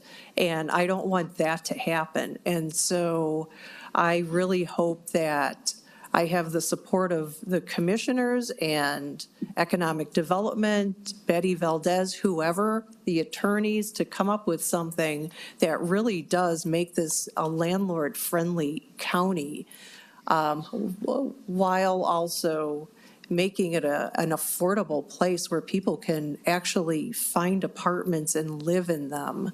So thank you. Thank you, Commissioner Piscotti. Yes, Commissioner O'Malley. I think one of the problems too that we have, and I think we have to deal with that, and maybe you could speak to this, Betty, is a lot of times the landlords that take vouchers have terrible apartments. I've seen some of these units that they don't keep them up. I mean, I think that Commissioner Barboa mentioned that, or in areas where, they're not considered the nicest areas in the community, that sort of thing. And so those particular landlords, I mean, it doesn't seem to me like they care too much about the quality of the apartments that they lease out, and that's unfortunate. I think somehow we need to, I don't know how you track that or how we deal with those issues when people aren't fixing up, because we do have a lot of folks that don't do that. There's a lot of, they call them slumlords out there where they, they'll take a voucher, they'll take Section 8, and I've seen some of these homes, so I know. They're, either roach infested or rat infested, and they're terrible. They've got kids in there. I don't know how we deal with that because we need to be able to do that. So I just, to me, you're an investor, you're a landlord, you basically, you can choose to take a voucher or not, right? You can choose to raise your rent as much as the market will allow or not. I think that landlords at this point they're in a good spot. So if we're going to do this, we kind of need to balance it out a little bit, and that's what's important to me. Thank you, Madam Chair. Betty, did you have any response? Okay. It looked like maybe you did. Thank you. And I just wanted to also, I meant to say that just to speak to Commissioner Quesada's questions about following up with it. If there's a complaint, and it says in the ordinance that if there is a complaint against the land, what they receive is a letter from our legal department that gives them 30 days to address the complaint. And that is the process for accountability. So again, we're not taking this punitive stance where they have to pay fees or we're trying to be clear that we're watching, we see, and that they need to address it within 30 days. So with that, I move to approve the source of income housing discrimination ordinance. Can I have a second? Second. Thank you, Commissioner Quesada. Any further discussion? Madam Clerk, please call the roll. Commissioner O'Malley? Yes. Commissioner Quesada? Aye. Commissioner Piscotti? Aye. Vice Chair Benson? No. Madam Chair Barboa? Aye, thank you. Thank you, and do pass. We will move now to item B, Waterways Safety Ordinance. We will now proceed with public hearing. Julianne, please call the first speaker. Madam Chair, there was no sign-ups for the public hearing for this item. Okay, thank you. And Commissioner Quesada on Ordinance 2022-28. Thank you, Madam Chair. So on August 1st, 2022, the city of Albuquerque enacted an addition to its criminal code prohibiting the presence of unauthorized persons from water conveyance systems. And so we thought, since I have a larger amount of that in my district, from the Acequias to Amafca's, Waterways. We wanted to make sure that we kept our residents safe and also gave our sheriff's department some teeth to try to keep people from, making camps in these dangerous places, living within the cul-de-sacs. It's very dangerous. As you know, we've received a lot of water, thankfully, in the last couple of weeks, and those places become very dangerous. Also, as we know, I've gated a lot of the South Valley, so people couldn't use these ways to have criminal activity. They were using them to steal from people's homes. They were also using them to drive up and down like they were a speedway. And so we're trying to put some teeth into it and making sure that people are safe. So, that's basically my comment. I know all of you have read it, and I'm just asking for approval. Madam Chair? Madam Chair? Yes, Commissioner O'Malley. Yeah. So I'm assuming that, it's different throughout the neighborhoods. We have a lot of areas that are open for people who walk along the Acequias, along the Acequia Madres and all the little smaller ditches. And, we've really done our best to try and keep them open. People usually shut them out, but people want to walk along there. And that's, of course, that was the way people got from one neighborhood to another a long time ago. Of course, things have changed a little bit, but still people use them to recreate. So I'm assuming that that's not a problem. I think what you're saying is, and correct me if I'm wrong, Commissioner, it's like if someone is like sleeping there or camping there, there's a risk, right? Because we could have this sudden storm and then, something could happen. And So I think that's the idea, is that, clearing out these areas if. Yes, if they're, so the gates I put up allow bikes, horses. It's still there for us to, enjoy the acequias. They're part of our culture. They're part of who we are. But, they're not for ATVs. They're not for, but there's gates and there's locks. And those locks have keys to those neighbors, so they can still have, so they have like a neighborhood guy who controls the key. And that way it's not on us to control the key, that they monitor their own, properties. So if somebody wants to take their truck back there and get hay or feed their animals, we don't want them not to have access to it. We just don't want people full-time having access to it. But the way the gates are designed, they have a way for bikes, horses, and pedestrians to get through. So we're not blocking them off from that kind of activity. You're correct. It's about living there, putting up tents, building cardboard homes in the culverts, and people are, it's a very dangerous situation, and we don't want that. I know that we have a big problem, and I know that we're trying to find places, as we just had a major argument on how we find places to live. I just don't want them living there because it's just not safe. It's just dangerous. And we want a safe place for people to be. And I know that it's a tough nut that we have to crack when it comes to that discussion. I'm just trying to give people, our Bernalillo County Sheriff's Department, some kind of teeth to tell them, hey, you can't sleep here, you can't live here. We got to find you a place. We got to look for a way to help you. We know that it's up to them to want to help themselves, but we have to be able to move them along so we can have them to be in a safe place, wherever that may be. So is this some sort, so let me just keep moving back, because I understand what you're trying to do, but does this mean that people get arrested for being No, we just want to tell them that you can't, because right now, if I set a tent up at one of the acequias and the sheriff came up to me and said, we need you to move, I said, there's no law against me staying right here. There's nothing in your ordinances that prohibits me from, and he wouldn't be able to do anything at this point. So they don't even do it because we don't have nothing in place for them to enforce. I'm just asking for this, and the city of Albuquerque did the same thing. Yeah, no, I understand that. And then, of course, there's always the risk of children, getting caught in some of these waterways. Always, since we were kids. Yeah, right. So that's very good. Thank you. All right. Yes, Commissioner, Vice Chair Benson. Thank you, Madam Chair. Commissioner Quesada, I think this is well-crafted, and given the danger associated with waterways, it's obviously not a safe place to be sleeping or setting up temporary shelter. And so, yeah, I think it's a good idea. I'm in favor of it. Thank you, and thanks for bringing this. I was going to say La Llorona must be not working hard enough. Is the La Llorona That's what kept me away from the ditch. But I didn't want to publicly say that. Thank you, Madam Chair. I was so happy I was the first to get it in. You need to call it La Llorona Ordinance.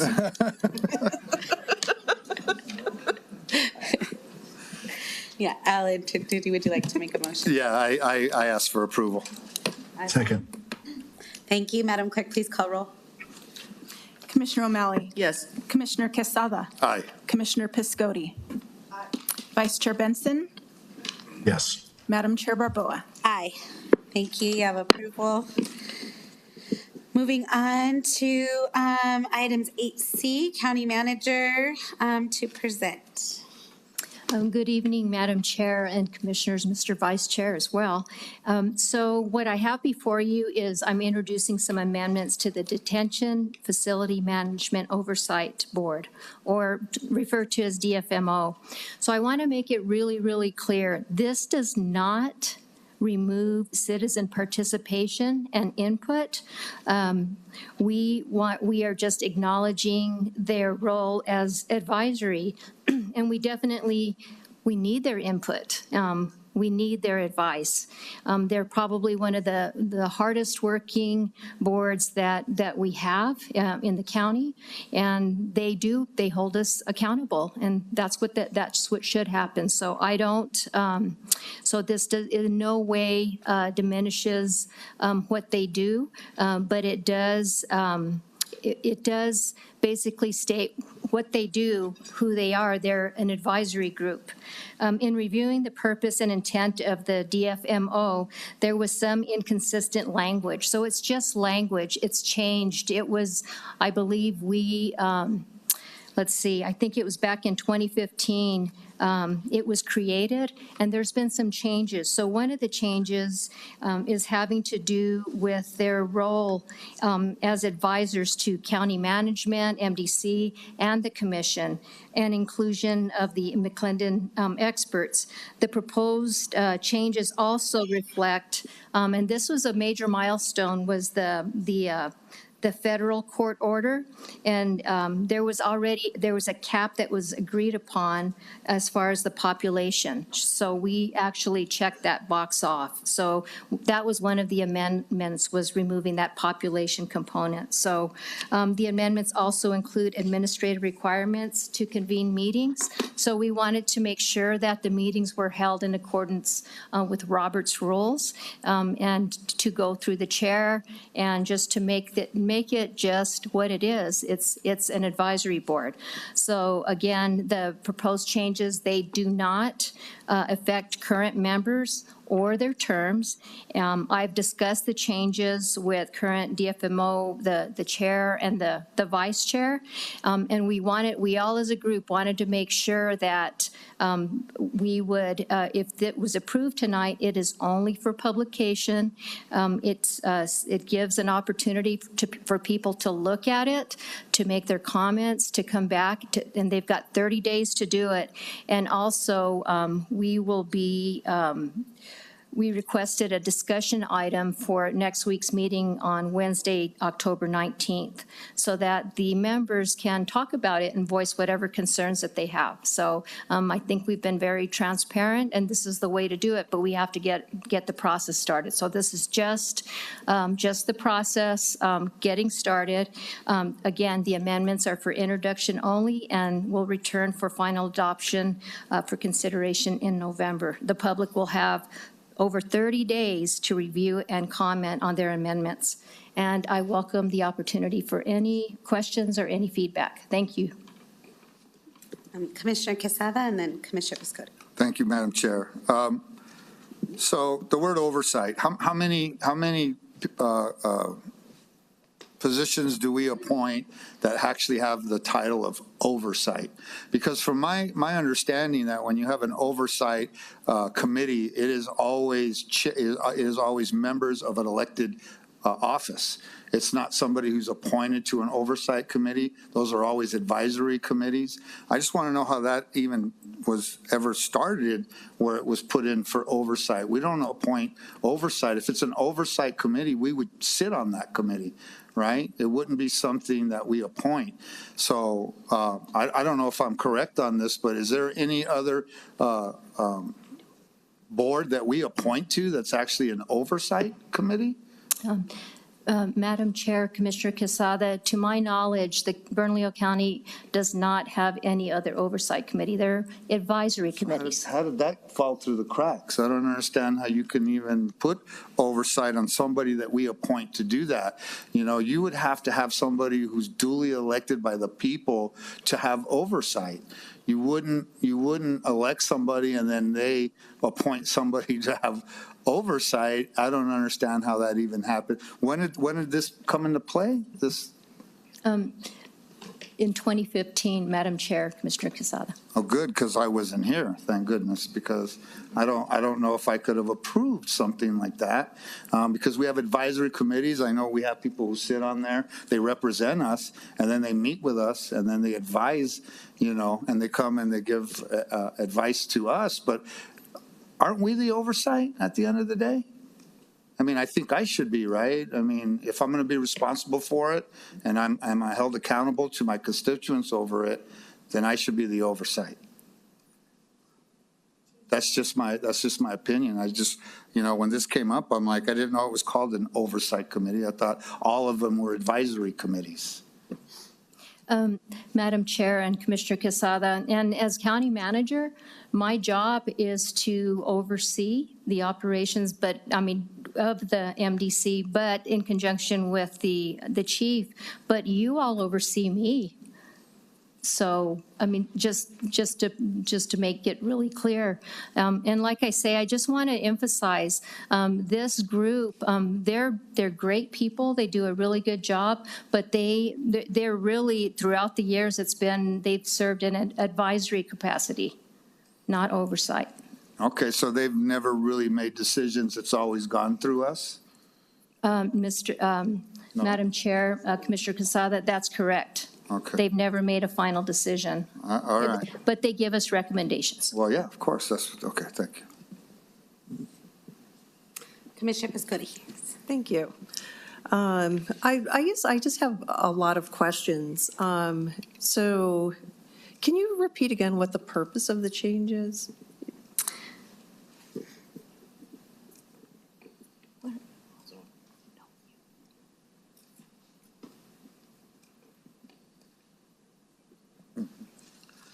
The purpose of the change is to clarify, and I think as Commissioner Quesada pointed out, use the word advisory as opposed to the word oversight. We can't really hear you, Ken, sorry. Can you hear me now? Yeah. Let me try and pull it closer. I think the manager listed the purpose of the change. I think the number one purpose is clarify the word oversight to be advisory. And when I look at it, the original, there's a little more history to this than just the prior one. It used to be a public safety board back in, I think, 2012 or 2013. And in 2013, it was amended, and this is before Julie and I were here, to go from a public safety board to focus specifically on the jail at MDC instead of all public safety. And since then, there's been the creation of two advisory boards. One is for the sheriffs, and the other one is for the jail. The jail one states that is an advisory board under section 50-73, but for some reason the title says oversight, and I don't know. It happened before we were here, but we've been managing it since then. Since then, we had a long workout on the sheriff's advisory board, and they're both advisory. So in a sense, this complies both boards to be the same kind of process. There's also been a clarifying for all boards.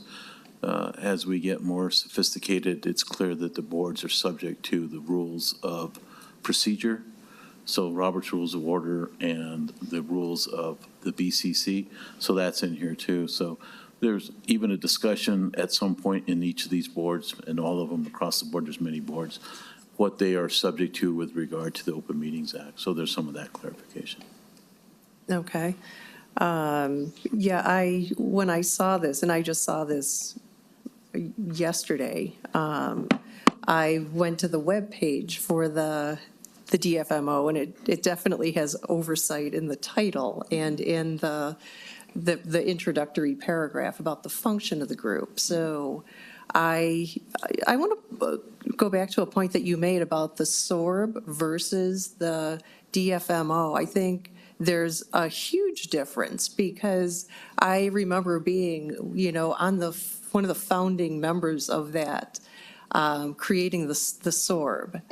And in the creation of that, I do recall that the sheriff pushed back hard to take the word oversight out of that. And I agree with that. I think because the sheriff's office advisory board goes directly to an elected official, that person, the elected official, does have oversight, and that person is overseen directly by the voters. In this case, MDC does not report to one elected official. The chief is not an elected official. And so I think there is a huge difference. And so I guess I want to know, why is this, and this gets into a bigger story, why is this happening now as we are getting a new chief And one, I think that brings some controversy with him being a warden at an ICE facility in southeastern Texas. And so why is it that right now, with the change in chief, why are we removing this word oversight? And will somebody have oversight over the new chief? How does that work? Madam Chair and Commissioner Piscotti, this has absolutely nothing to do with the new chief. It's just that we revisited the detention facility management oversight, the ordinance, and we're defining their role as advising. They're advisors. They're not overseeing it. But I just want to let you know it doesn't have anything to do with the new chief at all. Okay, so will there then be some plan for oversight of MDC? Madam Chair, Commissioners Piscotti, absolutely. We're hiring a chief of corrections. And as you know, he will be here in 2 weeks to go in front of you for a concurrence. And that is just a formality, but yes, so he will be overseeing the operations at the MDC. I am his direct supervisor, but I am accountable to you all, the elected officials. So you all are my bosses. Right. And I understand. I get that. I know, I guess it was our last meeting when we voted on your contract, and I said that Bernalillo County is more than you think, and you have a lot on your plate. And I know as a commissioner with a big piece of unincorporated Bernalillo County, I also have a lot of things, that I'm looking at. So I think it's important to have some oversight of MDC, including the chief, who really focuses on that and doesn't have, a lot of duties in a lot of other places. So yeah, I have some real issues with this, especially at this time. Thank you. Madam Chair? Yes, Commissioner O'Malley. Thank you. I think it is important to have this distinction because we are essentially responsible. If we get, we're always named in lawsuits, either with MDC or whatever. If we ever decide to look up, what kind of lawsuits we're named in, it's going to be a whole lot. Ultimately, we, the commissioner, responsible. So I sort of feel, we've had a lot of stuff happen with the jail. We have the McClendon lawsuit. We have folks who have, I don't know how much we pay out, millions of dollars every year. We've been trying to get from under this lawsuit. We haven't been able to do that. And we have a real dynamic there. We have the folks who are, incarcerated and, they're in terms of their rights, et cetera. And then we run a jail, right? The county runs this jail. And it's not perfect, and we have, there's no question that there's problems. But we are responsible for that. And I think what's important is that we, in terms of advisory capacity, because I think there's also some information that's confidential to us as a county. And we need to keep those things separate, because I sort of feel like, with the jail and with, the other things that we operate, we give it to the manager, give her the responsibility. And I'm not going to, I'm not going to micromanage stuff because that's not what I want to do.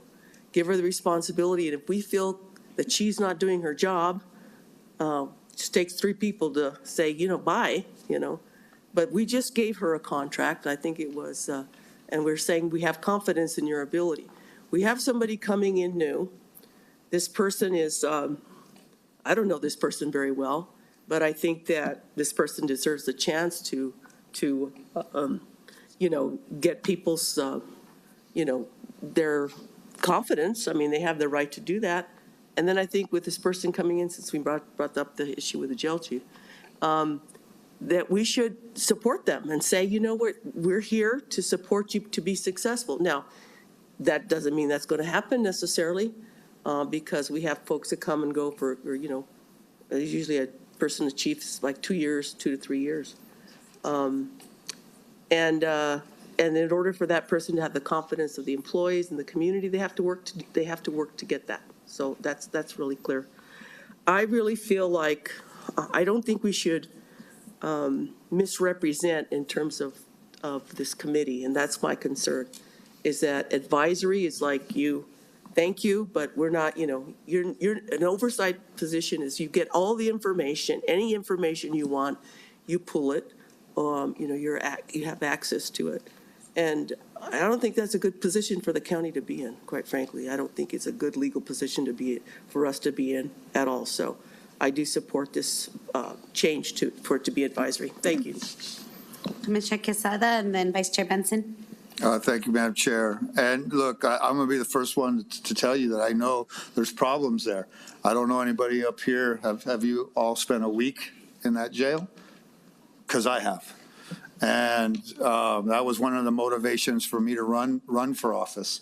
I was picked up and arrested for a parking ticket, a $5 parking ticket, and I spent a week in jail.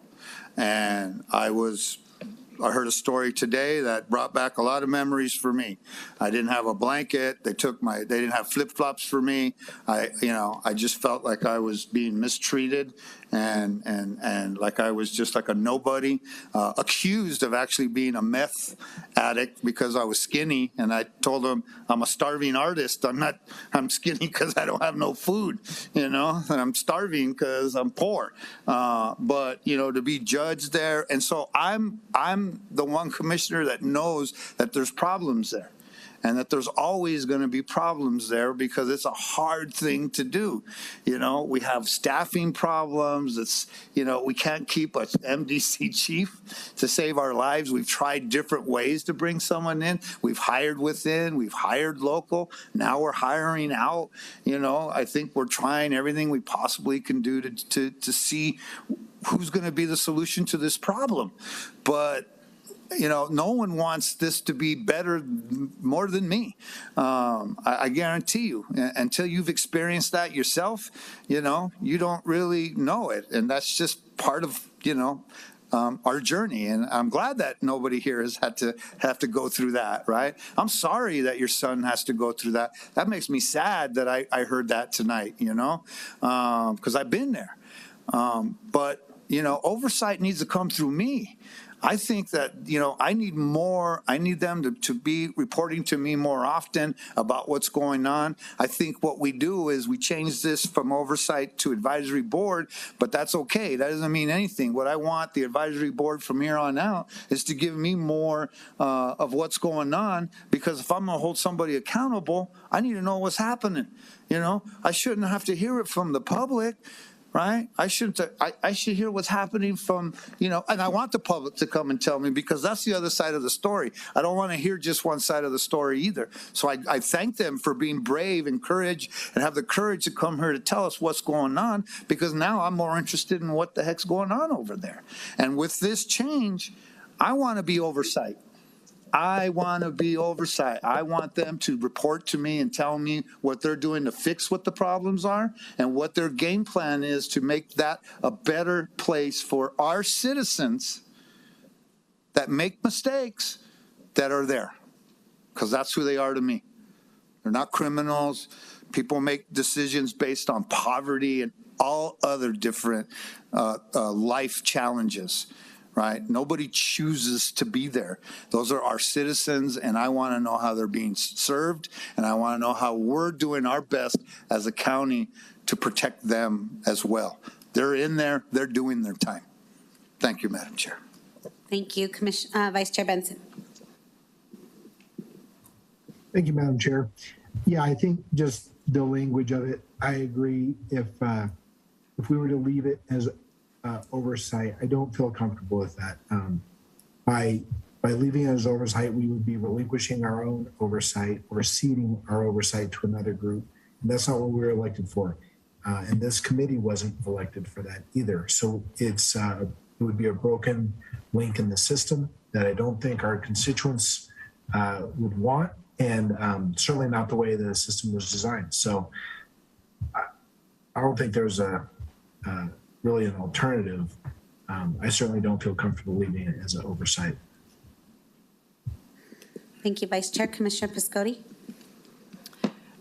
Thank you. I just want to mention that the commissioners, received an email today from Gary Coffin, who is on the Dfmo. And he was actually an inmate at MDC for over a year, almost 2 years in total. And he now works for the DA's office, and he's an attorney. And Julianne, will his email be entered as public comment in the record? It can be, if it was submitted for that purpose. Okay, because I know he really wanted to be here this evening, but he had childcare duties. And so I'd like to just read, maybe not all of it, but just a little bit of it. I think it's important.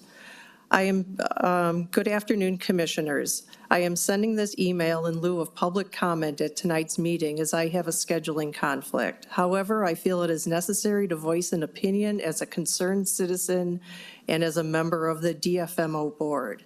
My name is Gary Coffin. I am president and co-founder for Indivisible Albuquerque, a New Mexico attorney and a member of the Detention Facility Management Oversight Board. Last night, it was brought to my attention that today's agenda included modifications to the Dfmo board upon which I serve. This was the first that myself and most of the board were made aware of this modification. This modification and lack of notice to the board is very concerning to me. The proposed modification seeks to change the makeup of the Dfmo board and limit its jurisdiction. This amendment comes at a time when MDC is facing a significant challenges and undergoing a change of leadership. I am certain the commission is well aware that the county manager just hired a new chief for MDC. This chief, he says, will be met with the difficult challenge of turning MDC's operations around, hiring and training new recruits, and dealing with the possible forthcoming modifications by New Mexico's legislature to bail reform. And then he goes into some detail on that. MDC is a ticking time bomb. If it were to explode, it could cost lives of officers and inmates and cost Bernalillo County millions in legal fees. This is the concerning reality the oncoming MDC chief will likely face. The new MDC chief is transferring from an ICE detention facility, and I'm trying to save time here. This is a bad idea proposed at a bad time. I would advocate this proposal be tabled. Please vote no. And so I understand that ultimately the responsibility for MDC falls on the commissioners.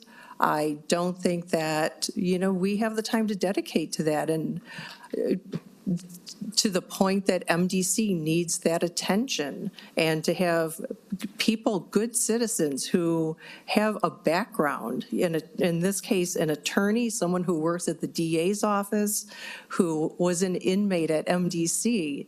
I would like to hear that person's opinion, and I check in with my appointees when things come up to ask what their opinion is.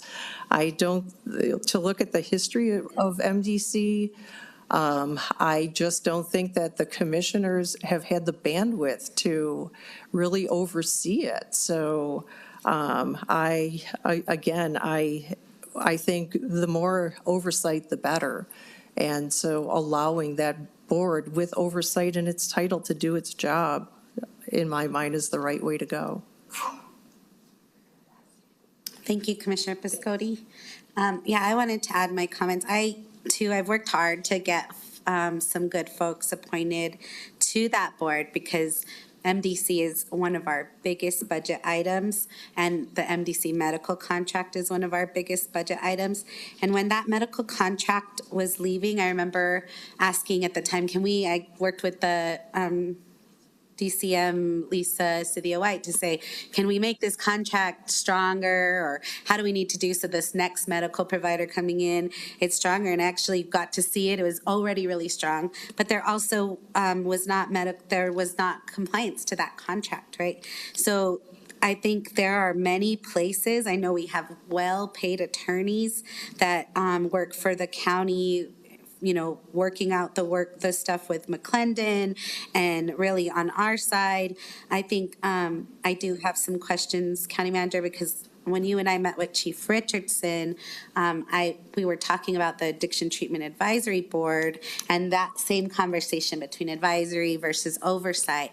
And Chief Richardson's comments to me were that, yes, it is the oversight board's duty to be able to have that because they are oversight. So we welcome their questions, we welcome their inquiries because they are oversight.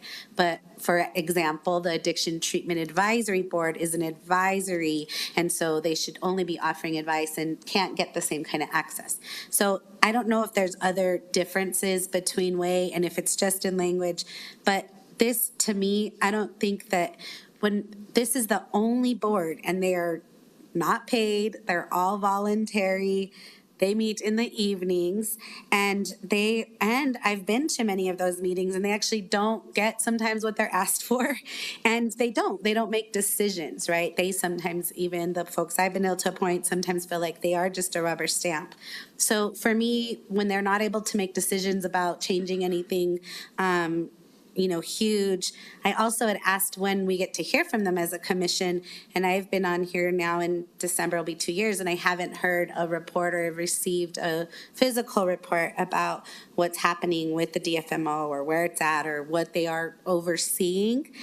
So I know that tonight's vote is we'll have 30 days. We'll have 30 days for public comment, and we can, and we'll have a chance to vote on it. So I encourage folks. I also got messages from the appointees that I had saying that they hadn't known that this was going to be on. So I really wish, I know you said we're going to meet with them on October 19th to hear their concerns, but I really think if they had any oversight or decision in this anyways, they would have been maybe informed ahead of time. So, well, again, I wish they had more teeth. I don't believe they have enough to be able to, but I do like the fact as the biggest contract, both for our budget item and for our medical contract, I think there needs to be an opportunity for community to weigh in and be a part of the oversight of our biggest budget item. So again, they don't have teeth. So I don't right now, as it stands, I don't think I would support this change in language because I think if in any way this diminishes what they might be able to ask for or what they might be able to, the information they might be able to get, I don't want to see that. So those are my thoughts. And I don't know if any other, yes, Commissioner. Yeah, Madam Chair, I'd like to move this forward, and I'm happy to discuss it, more. I really feel strongly that we need, basically, I don't know what else to call it, but a sort of a firewall between, we're responsible with the county, and if something goes wrong, we're the ones who are going to have to deal with it in terms of getting a lawsuit or whatever. I think we need to have that. This is, a lot of the folks that are on this one person's from the DA represents, inmates or whatever. I think that needs to be very clear. And I'm just concerned about that because, in my position, I've always felt like I have to, because I'm a county commissioner and that I have upholding the county and the Constitution and all those things, that I really feel like strongly that I have to defend the county. And so, especially in situations like this. So I would like to move approval that we move this forward for consideration. Thank you. A second. Okay, thank you. Any comment? I'd just like to ask quickly, so when we talk about the difference between ordinance and advisory, is there a legal threat for us having an oversight, like for the word oversight? Is that, I guess I don't understand the threat.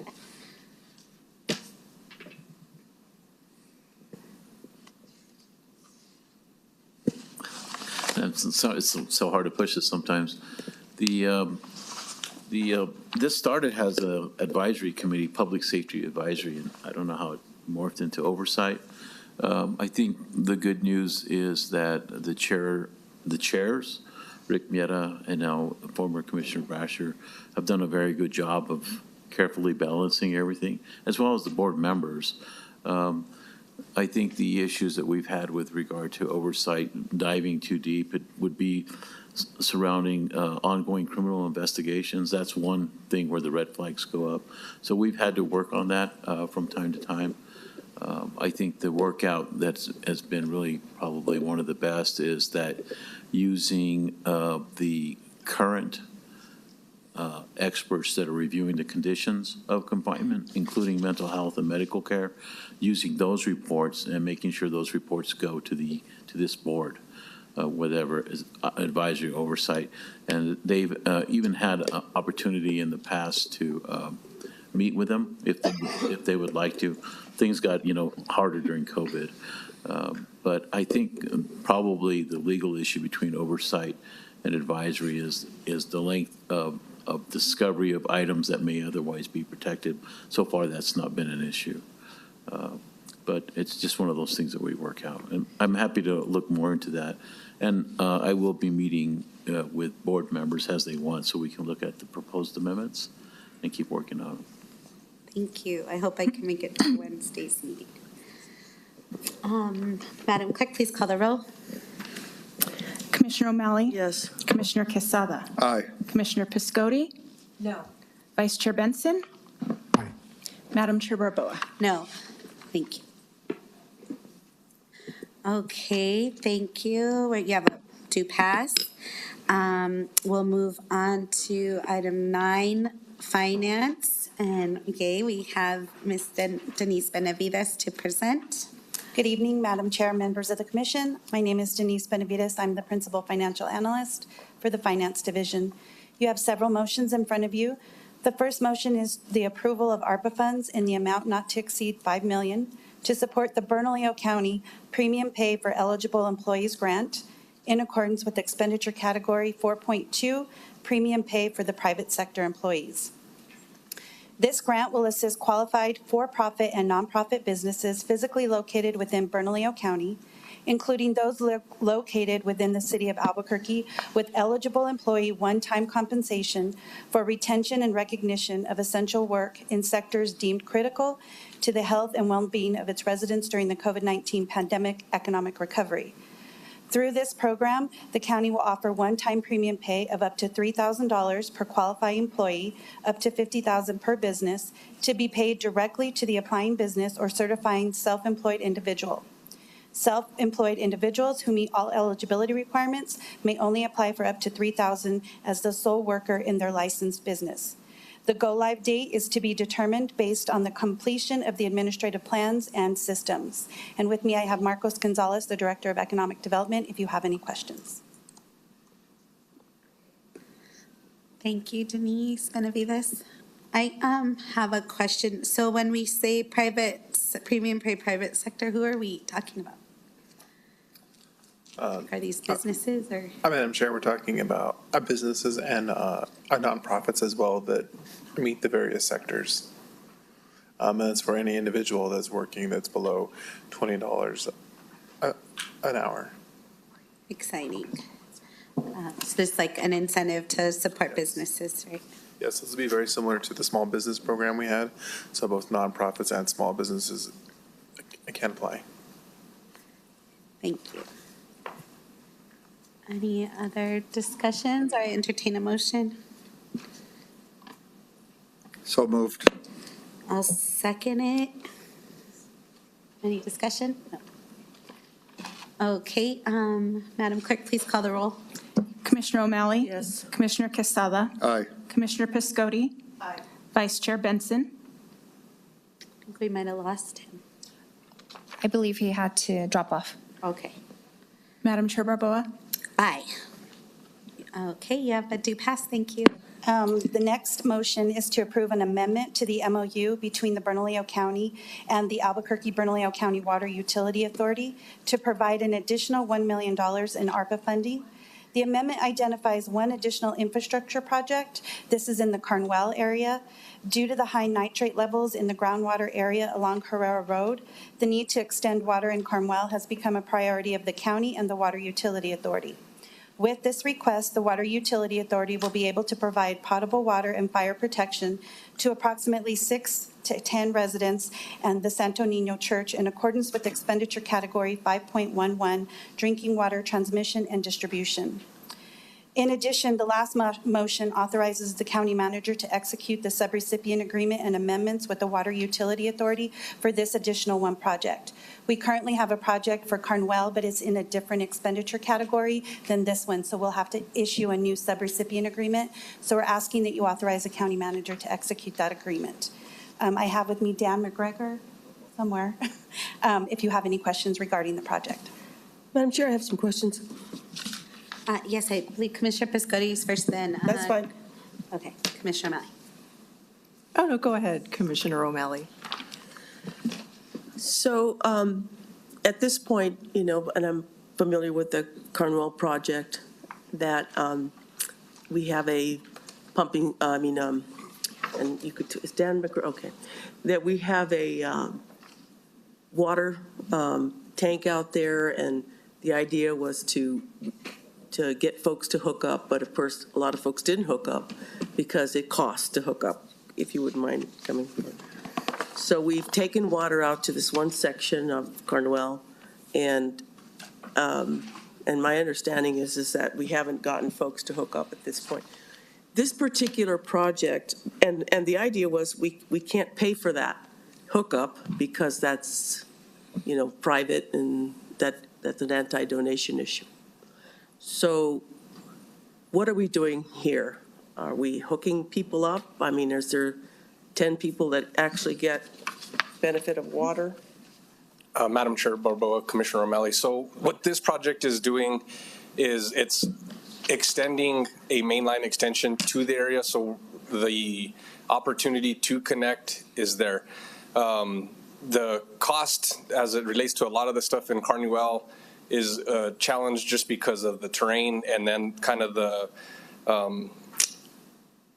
fact that a lot of the residents are spread out. So it's really hard to get numerous residents to kind of increase that density for connection. So this will provide the opportunity to those residents, but it will also help serve the church, which upon public meetings that we have had out there, that was kind of the one area that was in large agreement with a lot of the people that showed up for the public meetings, was wanting to at least try to get service to the church to allow for fire protection and some of those things. We are currently still working on getting surveys out within that area to actually determine what the preference is for the residents out there as far as how much they're willing to commit to connecting either to water or sewer, and that's going to take about another year. What we're trying to do with these particular funds with the utility authority, like I said, is just extend a main line so we have the option for those 8 to 10 residents that are out there while also being able to serve the church. Okay, so the idea is to take a main line to the church so that they get water, but that individuals do have to pay to hook up because that's the way it is. I mean, everybody has to. It will, it will not be an immediate connect. It'll be if they have issues with their well at some point, and rather than getting another permit to improve their wells at that point, then it would be a connection to that line. Okay, I just wanted to make sure, because in the far North Valley, we've had issues with sewer and water there too. And there's folks that have septic systems that are failing, and there was some money that was allocated to that, but people still need to hook up. And so they still need to come up with that amount of money. And you know, it's an anti-donation issue, so they still have to come up with it. I just wanted to know what the situation was here, because I just want to make sure things are equal and parallel, right, in terms of how we get water to people. That's Correct. We're not going outside of that to actually provide those connections. all right. Thank you. Yes. Commissioner Piscotti, then Commissioner Quesada. Yeah, thank you. I want to thank both of you. I know you've worked really hard on analyzing that Carnwell area, and that's like the center of the village. That is like their most sacred spot where the church is, and that is the Cañón de Carnway land grant. And so obviously it's in my district, and so I know that community. I've talked to those people, and I see this project as not only just the right thing to do to deliver fresh water to people, because that water is toxic. And at that meeting that we held out there, I remember talking to a young couple. They had a child who had been drinking that water high in nitrites and had been poisoned by that water, literally, and was suffering health effects from that. And so I don't see how we in good conscience could deny $1 million after all we spend for other things to watch a child be poisoned by water when we can help be a part of that solution. And again, this is a very old community. It's a land grant community. And I believe, and Dan, you can correct me if I'm wrong, but probably a part of the problem is people moving in who are outside of the land grant community, moving in and polluting that groundwater. And I feel like one thing that we can do is responsible citizens and commissioners on this board is give people water that they can actually drink that won't poison them and won't cause health effects, causing diseases and illnesses. I think this is a super small price to pay to support social justice. And yesterday we celebrated Indigenous Peoples Day. I think a good way to gift them something is to help them get some fresh water so it's not killing that beautiful population of people who live there. And so I guess I can't say it any stronger than that I support this. I think it's really a very low amount of money that's being asked for at this time. And Dan, can you tell us, I know we were talking a little bit recently because you did the well water testing at the East Mountain Celebration, and you said that you noticed that there were high nitrite levels. And so I'm curious, can you tell me what some of the health effects of drinking nitrite in water would be? Yes, Madam Chair, Commissioner Piscotti. I'm Dan McGregor with Bernalillo County. I'm the Natural Resource Services Manager. I deal with water quality issues. I think most of you guys know. So first off, I do just want to clarify that the high nitrate situation in Carnwell is not limited to the newer areas. It is also in the older village areas of the original residents. So I hesitate, but I do want to make a correction. It's not just people moving in. It's a combination of a cultural practice of continually subdividing into smaller lots for families. Those lots really are not of adequate size to have supported the septic systems. And we even find cesspools that are still out there in both the traditional community as well as those areas that have moved in. So it's a community problem as a whole. And I just want to emphasize that, right, that it's not old land grant versus new Monticello subdivision. Right. It's really somewhat divisive to go that direction because it is a community problem as a whole. So with regard to the nitrates, we did recently conduct a water fair in coordination with the Department of Health. We made a particular emphasis to reach out to the Carnwell area to get their participation. That did work. We ended up with about 20 samples. Probably 10 of those came back with nitrate levels that are higher than 10 milligrams per liter, which is the EPA's drinking water standard for nitrates. The issue with nitrates primarily is with infants, and it has to do with oxygen inability to uptake oxygen because nitrate displaces that in the hemoglobin, unfortunately. And so we developed what is called blue baby syndrome, which is what you were referring to earlier. You know, the health effects of those obviously are multiple for a young infant. There is some concern with those that may also have other respiratory problems, elderly as well, that are more prone to those. But the primary emphasis is on that infant and also on nursing mothers, obviously, for that same purpose. Thank you. Yes, thank you. Commissioner Quesada. Thank you, Madam Chair. Yeah, I also think this is extremely important. When I was first elected, Los Padillas didn't have water. And so that was one of the first projects I was able to do in my first 7 months as a county commissioner. And, some of the people were like, what's going to cost me to hook up to it? And what we did is we found that it was more expensive to drill deeper to get water, because the water they showed me that came out of their spigot was brown. I'd never seen that. I'd never seen a community this close to Albuquerque that had water like that.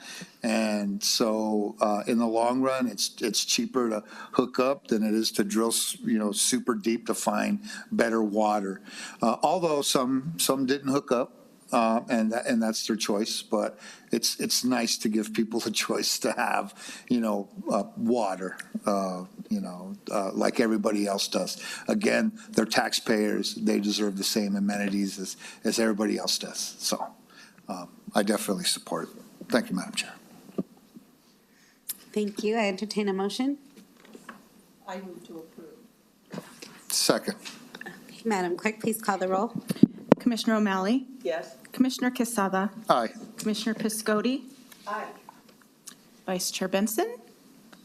Didn't come back. Madam Chair Barboa? Aye. Thank you. You have to pass. Okay, item 9B, General Services. Madam Clerk, please issue a resolution number for this item. Yes, Madam Chair. For item 9B, FR 2022-108. Thank you. And we have Deputy County Manager Lisa Cynthia along with someone else to present. Yes, good morning, good evening. Madam Chair and members of the Commission. The agenda item before you this evening is a memorandum of agreement for preservation and restoration of the historic Fairview Cemetery. Following motions to approve a memorandum of agreement between Bernalillo County and the Department of Veteran Services and the historic Fairview Cemetery nonprofit. Also to authorize the county manager to execute any subsequent amendments related to and resulting from this request. And finally, to approve to budget an amount of $300,000 for this project. Madam Chair, members of the Commission, this evening I am honored to present this agenda item along with the Department of Veteran Services and the nonprofit Historic Fairview Cemetery. This is a collaboration to restore and preserve approximately 300 veteran grave sites at the historic Fairview Cemetery located at 700 Yale Boulevard Southeast. Bernalillo County has had a long-standing partnership with the Department of Veteran Services for the Forgotten Heroes Program, honoring veterans who have passed in Bernalillo County and giving them a full military burial in the Santa Fe National Cemetery. At this time, I'd like to introduce Cabinet Secretary of the Department of Veteran Affairs, Sonia Smith. Thank you. Welcome, Cabinet Secretary. Thank you so much for allowing us to be here, Madam Chair and Commissioners. Again, I'm Sonia Smith, the Cabinet Secretary for the New Mexico Department of Veteran Services. I have the best agency in the state because we serve our veterans. And for us, every day is Veterans Day here in New Mexico. So when this was brought to our attention, I believe by my mentor, Cabinet Secretary John Garcia, who is always here to support us. He brought this to our attention. And so we wanted to do something we wanted to do the right thing. So we met with the Historic Fairview Cemetery Organization, and not only did they tell us of the incredible history that is there from our veterans, it also gives us an opportunity to do what is right. So I would like to share with you in my time just a few things so that you'll understand how important this is. While every veteran who serves is important, I just wanted to let you know there are some that are notable in this particular cemetery. So we have 14 Buffalo soldiers who are African-American soldiers who served in the Western frontier following the Civil War. And that is tremendous for the history here in New Mexico. We make sure that we honor them every day. We have 42 Spanish-American War veterans, also some of whom served with Theodore Roosevelt. We have a former governor, Governor Edmund G. Ross, who fought for the Union from Kansas in the Civil War and is featured in Profiles of Courage by John F. Kennedy. And we also have Chaplain Ted Howden Jr., who served in the New Mexico National Guard, and he survived the Baton Death March. And what was important about him was he was there to keep the spirits up of those soldiers. So he is now buried in his family plot there. So I'm asking you to make an investment in making sure that we bring up the cemetery to the standards that it needs to be. And it gives us an opportunity to make sure that the final resting place of these heroes are held in the highest esteem possible. I think we do have a member from the society. Would you like to come up? You don't have to. Would you like to? Okay, we have Sarah Sayers. Thank you. Madam Chairman, Commissioners, thank you for having us here. I'm just going to say, as part of the Historic Fairview Board, I am honored to be here and to thank the board for considering the appropriation of these funds to bring our military sections up to par. Since my husband and I had been associated with the cemetery, we have been very invested in the military section. My husband is a veteran, and we did adopt the Memorial of the Unknown Dead when we found it. It was rusted. It was weeds all over it. It needed painting, and that's what we did. We brought it to what we could do at the time being out of our own funds. So we are here to thank you for the consideration, and we are looking forward to seeing our cemetery of our veterans the way it should be. And thank you so much. Thank you. Yes, Commissioner O'Malley. Thank you. A couple of years ago, when we were attending I think it was also Commissioner Maggie Hart Stebbins attending the indigent ceremony there. I told her, well, my great-great-grandfather has a gravestone there in the older part. And so I took a picture of the gravestone. It was broken. He was well-known in Albuquerque. He served under General Sumner in the Union Army. He was a major, and then he had the first Centennial Hotel in Old Town. He was a patron of San Felipe, and so he was.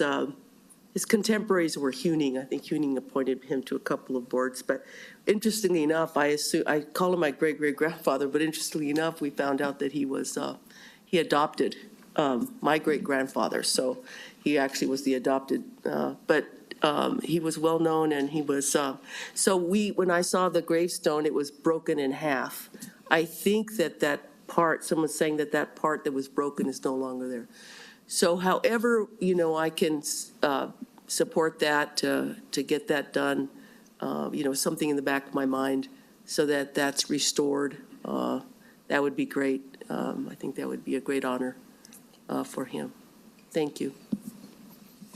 And I wanted to add, Madam Chair, members of the commission, that in these two sections, it's over 300 grave sites that will be restored and preserved.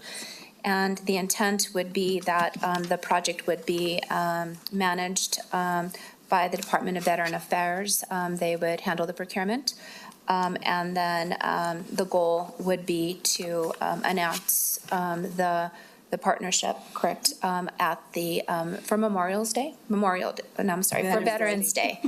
And the project would be completed, estimated completion by Memorial Day of 2023. Yes, ma'am. Thank you. Commissioner Quesada. No, I move for approval, or I'll second.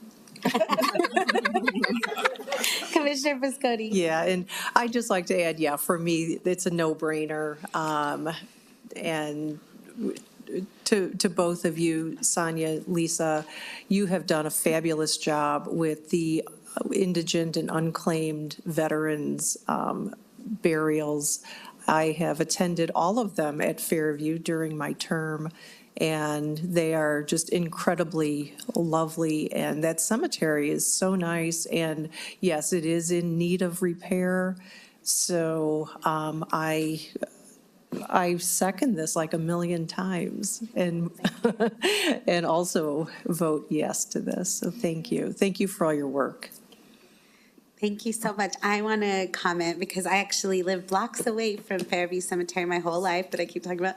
And a minute, I also just want to say I'm fangirling for Cabinet Secretary. I didn't know you were going to be here. I might have. Oh, stop. I don't know. So thank you for being here. And obviously that's how important it is. But I grew up there. And as a kid, we used to go through that side of the cemetery and just be amazed because of how old. And yes, most of them broken. I also just want to give super props, I would call it, to the historic Fairview. I see that. Like I drive past it almost every single day. I live close. I walk past it. And they have, with their own volunteer hands, been out there digging weeds, clearing up the things, making it beautiful. They've made little roads, almost like a way to be able to go and appreciate and actually sink yourself into that experience of this really old history. It's just what it says. It's historic, and it's a beautiful thing to see. And I appreciate as a kid when it was messy and broken down. And I went to the last year's Veterans, and I invite everybody to go because they held a very beautiful ceremony, and I was just thankful to be a part of it. So I just want to give them all the accolades for doing such strong work. Thank you, veterans, for taking on this responsibility as well. And I'm just, yes, approve. And Madam Chair, please call the vote. Commissioner O'Malley. Yes. Commissioner Quesada. Aye. Commissioner Piscotti. Vice Chair Benson. Madam Chair Barboa. Aye. Thank you so much. Thank you so much. And just a personal preference, if I will, thank you so much for your continued support of our Forgotten Heroes program. We couldn't do it without you. Thank you so very much. Thank you. Awesome. I had to pass. I like to hit that gavel.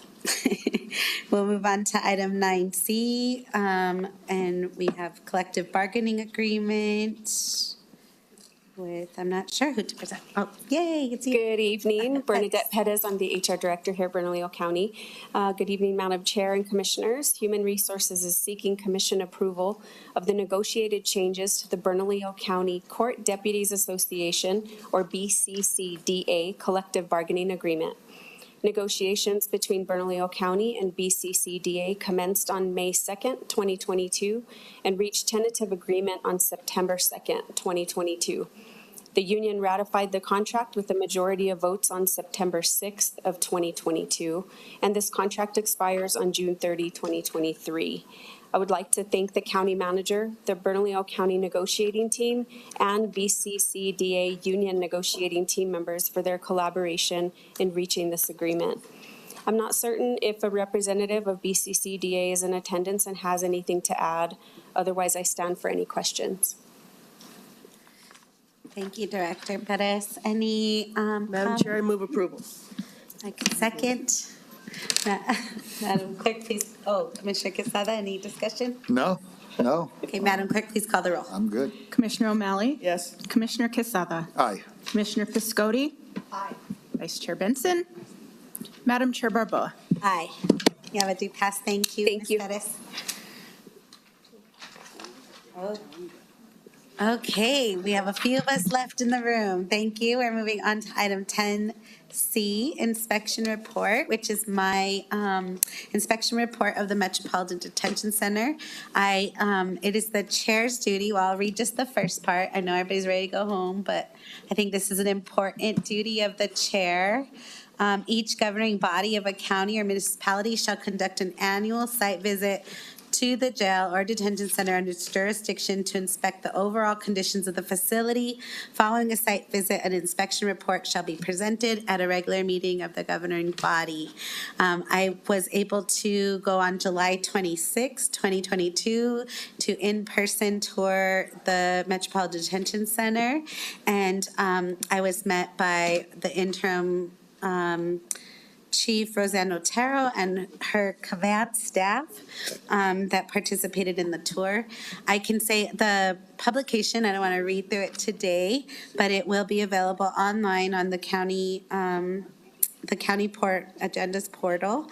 But when we entered the building, we were received by I got to meet with the command staff on one side, and then we entered through the side where inmates are processed. And first we went through classification, which is where they determine where folks need to be housed based on their charges, based on their records, based on data that they can access.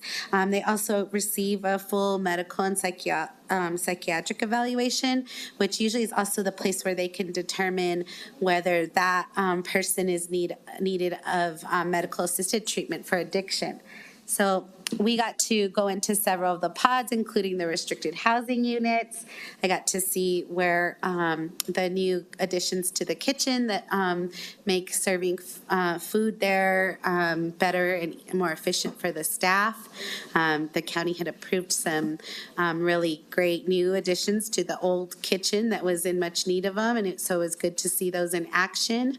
I learned a lot about how they responded well during COVID to keep folks as safe as they could in such a facility where, people are housed in close proximity.